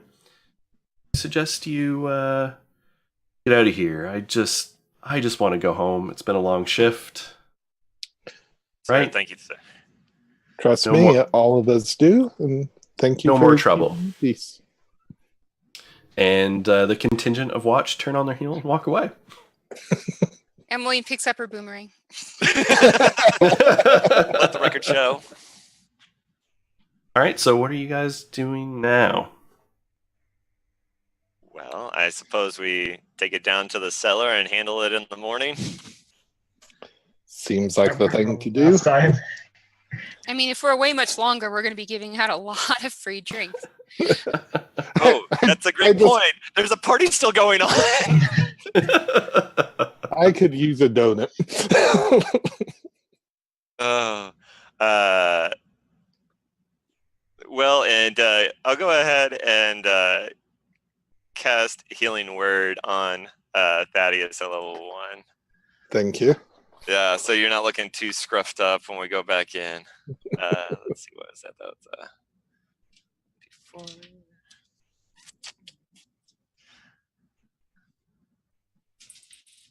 Or 6 health. Okay, that So- helps. Yeah, a little bit. And yeah, I'd suggest we go in the back, drop this off, and then come out with a Tinker to Veil and get the good times rolling again. Actually, this is a good question, Dan. Yep. Can I cast Disguise Self to make myself not look injured? Sure, I don't see why not. Does Fake it till Emily you make notice this so she can roll her eyes with enthusiasm? Absolutely. I mean, it's obvious, like when he casts a spell, and then he sort of his form shimmers a little bit, and then he looks just like Thaddeus, maybe slightly That's handsomer, hilarious. and Use that disguise and not self to injured. disguise yourself. Okay, so Emmeline goes up to him and she goes, "Hey, I'm glad you're feeling better," and she slaps him on the back. Yeah, and, Yes, Boo. Thank and when you pat Emmeline, when you like slap him on the back and then pull your hand, like you could feel the wetness, right? And you pull your hand and it's got like blood smeared on it, because of course he still has all his Oh wounds. god. Gross! She just wipes it on him. And you're sort of at that point smearing them on like more blood all over his front. You have serious pride issues. You know that, Flop? Maybe I just do not want to arouse suspicion. The rest of us are all looking okay. Okay, well then don't faint again, because people might get suspicious. What's That's your why I track need a record donut. now in these battles we keep having? How many times has it been? Children, let's get back Pretty to the much party. everyone. But let's go. And just nod to Cleo and like, you're doing all right. Thanks for the help. Anytime. I enjoyed myself. That was fun. Thank you. Next time I need to reach the top shelf, I know who to call. Thank you. Thank you for that. That was exhilarating. I just like look at him like I don't even know how to respond. Like I've spent years learning this magic. Absolutely. I'm going to attempt to plug in my computer. Sorry. Okay. So as you guys are exiting, Cleo, a little hand sort of comes up towards yours and tucks something into it. Feels like a little rolled up piece of paper. I'm gonna slip that into the nearest pocket as discreetly as possible. And sort of if you glance down, it is bent. And then he sort of like points towards the Nimblewright and points to himself and then points towards like the paper that he gave you. All right. Can I like fall to the back of the group and try and read that as we're going? Yep, absolutely. All right, so I'm gonna do that. Okay, so when you unroll it, it actually is it's a scrap of paper that has a map drawn on it. You recognize it as a map of the North Ward, and it has an X marked on it in an alley, or sorry, of the Trades Ward, and there's an X marked on it with the name Fenris Storm Castle written beside it. All right.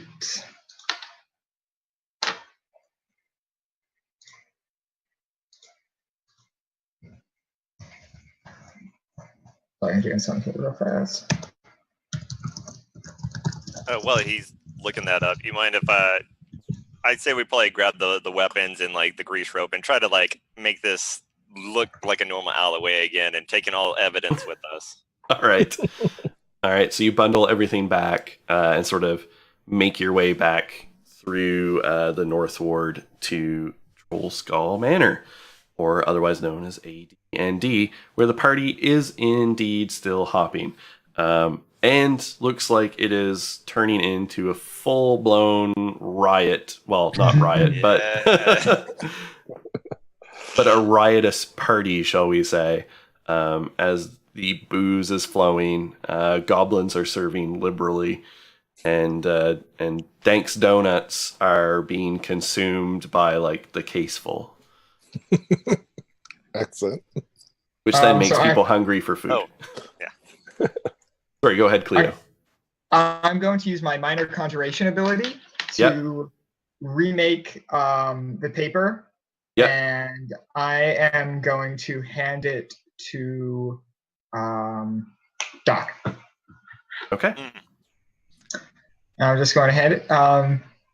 This will last 1 hour, and it was found on the Nimblewright. I will also need to take a copy to my employer, which will take me longer than an hour, which is why you get a copy.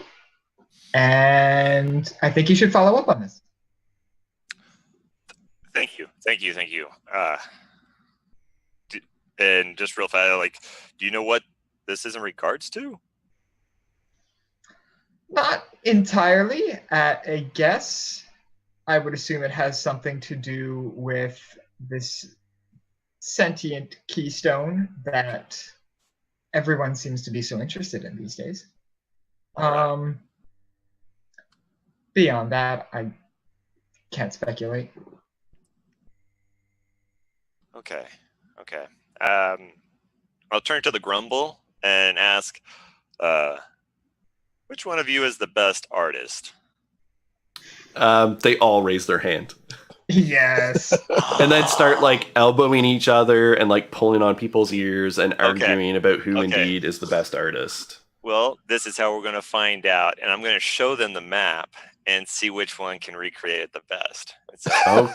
Okay. All right. So various goblins then like scatter to all corners and come back in with like their arms full of like scraps of paper and like charcoal and stuff. And they start like clearing out patrons from tables, like somewhat aggressively, and plopping themselves down. And you know they're like young boys, like, and I mean they're male and female, but that behavior, right? As they're like jostling each other out of the way as like young kids. There's at least a little bit of like biting of ears and things like that. There is gnashing, there is wailing and gnashing of teeth. And so the Grumble does a performance check. On Grumble. Maybe I should have been drawing one myself. And they're like hurriedly trying to copy the map. When you look at them, none of them are quite right. And they don't take an hour. They're taking like 10 minutes or something, right? But you know, the map's not super big and elaborate. It kind of looks like in order to replicate it, you would have to take bits and pieces of each of their maps and like put them together to replicate the whole. All right, can Emmeline come over and interfere in this? Please.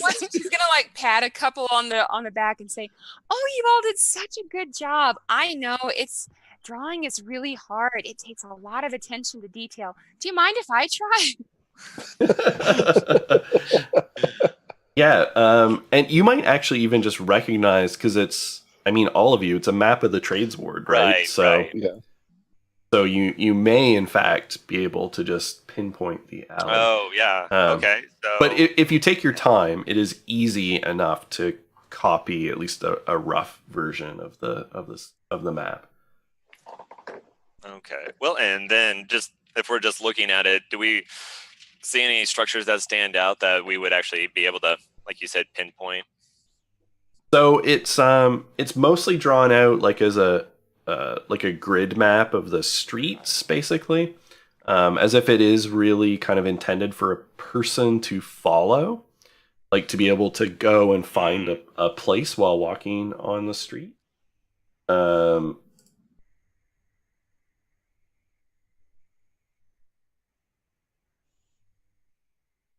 Check something here.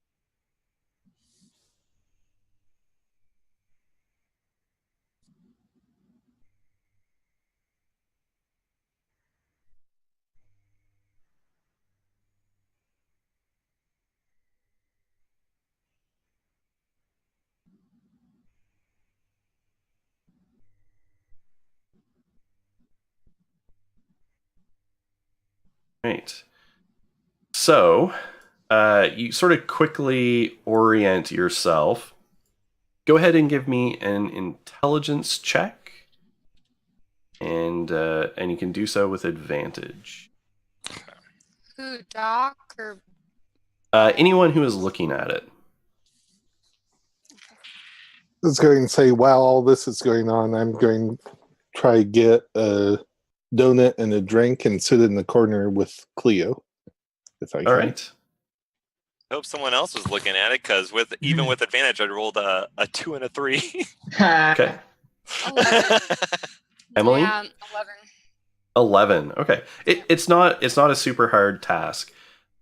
You are pretty sure that it is an alley just off of Drover's Street, about halfway between Salabar Street and Satira's Lane. Okay. Which is sort of, halfway into the trade ward, basically. Okay. Or between there and Caravan Court.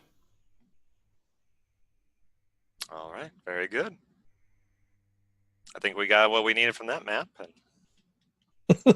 And lots of art. And lots of artwork to hang on the proverbial fridge. No, not just proverbial. Emmeline proceeds to go hang it all up on the wall. but downstairs, not so the patron can see. It's just in the cellar. Right. Okay. Because it might be confident. So all of And our since that prisoners map can see. turned out- All our prisoners. Right. Well, I don't know. I mean, how comprehensible is it? So since the map turned out to be, potentially important, it's like it sparks something in Emmeline's memory, and she reaches in her bag and she fishes out that blank sheet of paper that she found in the drawer upstairs in that warehouse. Mm-hmm. So she's going to kind of spend some time with it and see if it ends up being anything other than a piece of paper, blank paper. That is a question. Nice. Totally forgot about that. We've been busy. Yeah, a little bit. So many sorores. Yeah, oh, don't even. Sorry, bad memories. Sorry. So as you spend sort of, roughly like an hour or so just like holding the paper and kind of thinking about it, you suddenly realize that you actually do know what this is, as sort of, just a little bit of magical insight kind of seeps from the paper into your awareness. It is a paper bird. So you can write a message of up to 50 words on the parchment, speak a creature's name, The paper folds magically into a tiny origami bird that flies to the recipient whose name you uttered.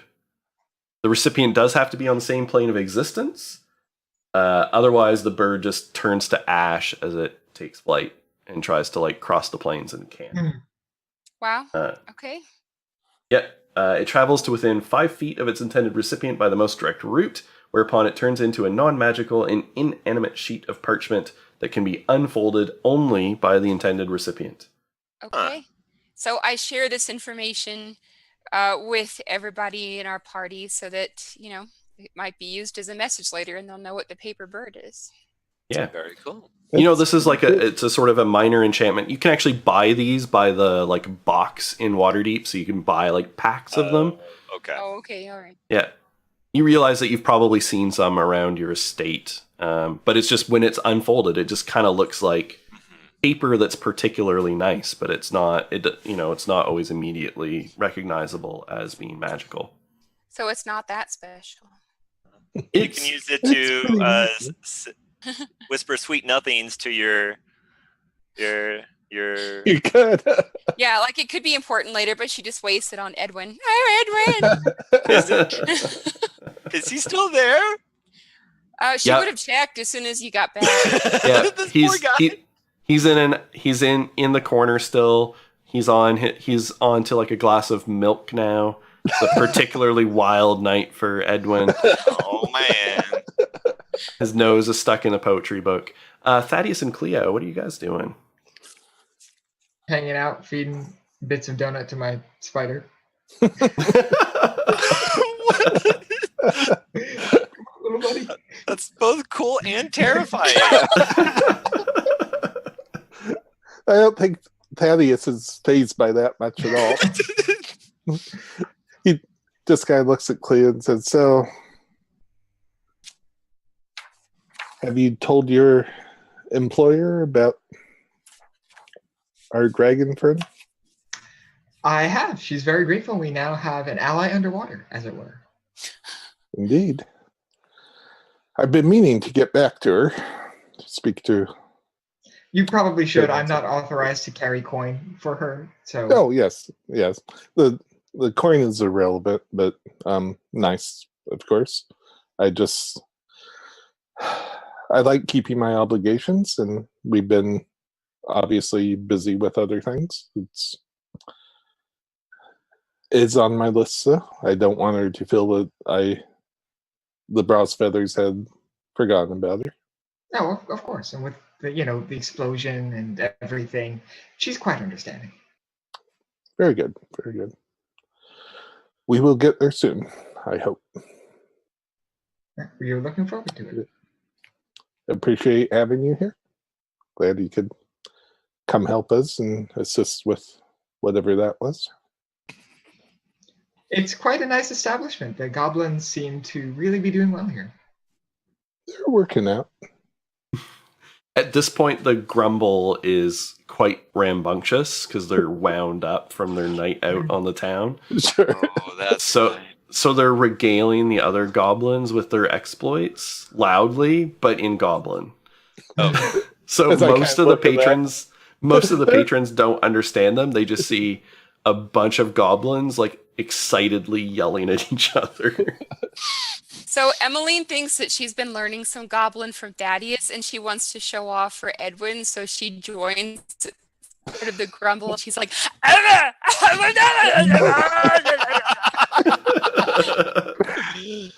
and then she looks over her shoulder to see if Edwin's watching and she's like, I do think I better go rescue my sister, though. The grumble is looking at her like aghast, like, what is this crazy lady doing? And Edwin is just reading his poetry. She looks a little bit disappointed at that. Yeah. But she sees Thaddeus coming at her, and so she just kind of sniffs and she heads off to Edwin's table. And seeing her head off, I'll try to calm the grumble down a little bit. Just, use your inside voice. Make a persuasion check. Okay. Oh, that's actually 12. Emmeline, how likely is the teachers asking the grumble to use their inside voice likely to work with a persuasion of 12? I hate to tell you this, brother. Oh no. It's going to have to be a 20 to have any effect.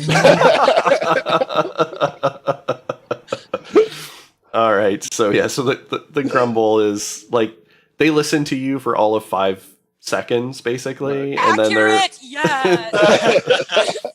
yeah, and then they're right back to it. All right. Does anyone else have anything they wish to do in the evening, sort of before closing down for the night? I assume we got the Nimblewright somewhere. Stashed down in the cellar. Yeah. Other than that, no, I don't. Oh, that sounds... Emmeline really wants to make out with Edwin, but he says he's tired and he goes home for the night, and she's just in a really bad mood after that. That sounds about right. Cleo. Nothing tonight, but as soon as I get to the Blackstaff, I'd like to attempt to requisition a spell book for Bent. Aw. Okay, excellent. Why don't you go ahead and give me a persuasion check with advantage. All right. That's a 19 plus... Sorry, I had my spells open. I've got this on a different window. +1. Okay. So 20. All right. So not only do they give you sort of like a standard, just like a blank spell book, for your services rendered with the Gray Hands, and you're standing within the organization, they give you basically a level 1 wizard starter pack. Yes.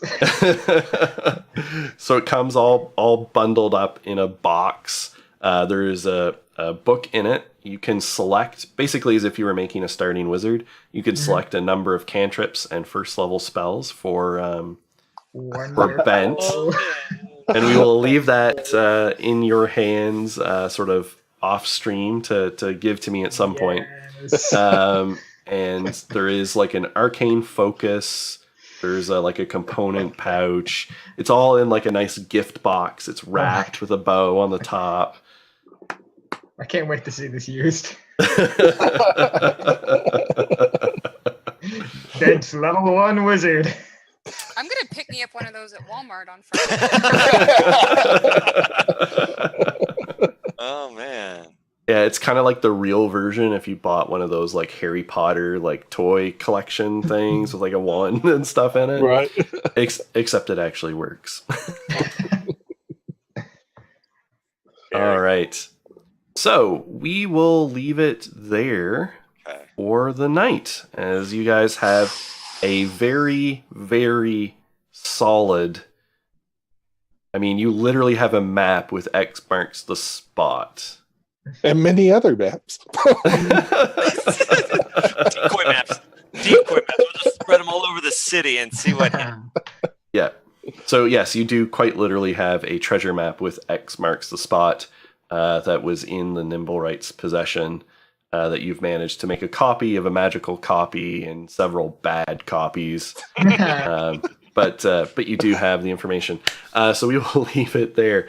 Thanks everyone for tuning in who watched us tonight on our not usual time, date, as tomorrow is everyone's Thanksgiving holiday except for me, as I will be in work like normal, and I'm not bitter at all.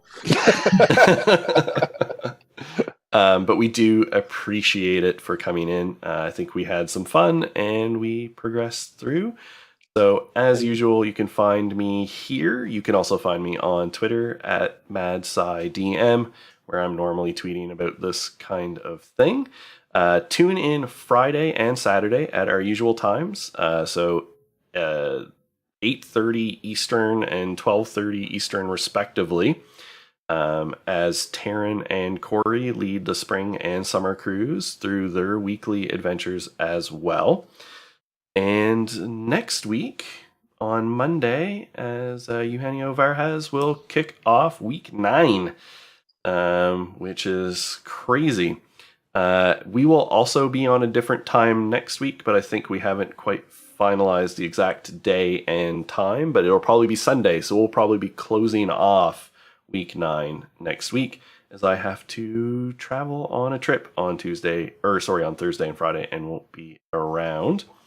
So let's go around and find out where people are at, where we can find them, promote anything you got to promote, and what your favorite moment was.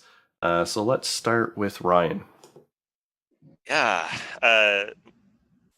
My name is Ryan, and you can find me at Red Hand Roleplay playing Pavu, the Goliath Barbarian, and actually going to be trying out a new character, Storm Sorcerer. Ooh, and fun. see how that goes. Yeah, we'll be doing that Friday, making the most of our Thanksgiving break. And Nice. and then you can find me at R Rudabach on Twitter. And favorite moment, I think, was just like that. I know it was like most of it, but most of the game, but man, that battle, like we pulled out all the stops. Like everyone was able to like kind of flex on this guy. I mean, if he wasn't so dexterous, like it took a shot to the chest to drop him. So as much as I would love to have like taken him alive ish. I think that was pretty exciting. Yeah, I think so. It's sort of one of the few examples of a creature that was really not willing to go and sort of felt to fight to the end. So you guys tried. You tried so hard. Tried. But in the end, it didn't even matter. Hey. That was good. Alex, what about you? One of there were a bunch of great moments. One of my favorite ones was let the nobles do what they do and talk off the guards at the end, because I was sitting there panicking, thinking, all right, I can drop a fog cloud and we can scatter. Like, I'm ready for this. Like, I was prepared for that. And then, just it got diffused so well. No one had to run. We didn't have to, like, haul this clanking Nimblewright down the street. They didn't even ask what we're doing with it. No, it was nice and professional. It was just so nice. Apparently, magical constructs are property, not people. Yes. According to Waterdavian law. Very much on my mind. All right. Jeff. I'm Jeff, Atomic Straw on Twitter, and nothing really new to promote other than this. And I would really like to thank Alex for showing up again and contributing greatly, and befriending Bent to help us along our way. Hey, when you give a goblin the components for Fireball, you make a friend for life. Right. Very true. What is it? When you give a goblin guano. When you give a goblin guano. Just like... He's going to want a piece of art. Perfect. Yeah, and my favorite moment was the whole grease mess and rope. Oh my god! It was great.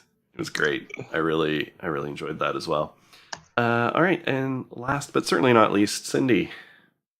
Hello, I'm Cindy. I don't really exist on the internet except for my YouTube channel, Respecto Biggle, which is full of goofy kids. If you want to check that out. I had so many favorite moments from this. I really liked. Wait, Alex, what was your character's name? Cleo. Right, Cleo. I really enjoyed the the resizing people. Mm-hmm. That was a lot of fun. That was awesome. Yeah. Doc ordering the grumble around was great.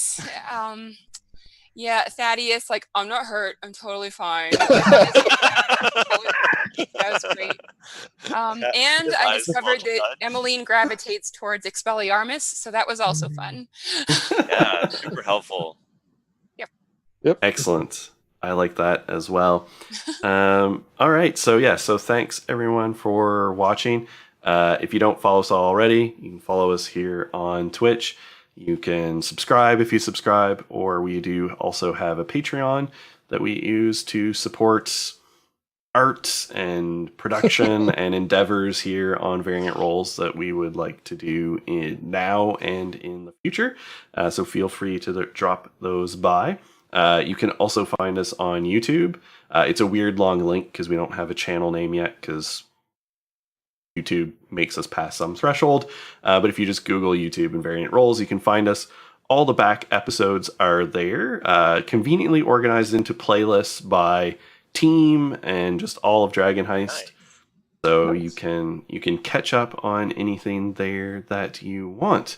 But yes, otherwise, thank you for tuning in, and we hope to see you guys all here Friday. So bye everybody. Thanks. Take Bye, care. friends.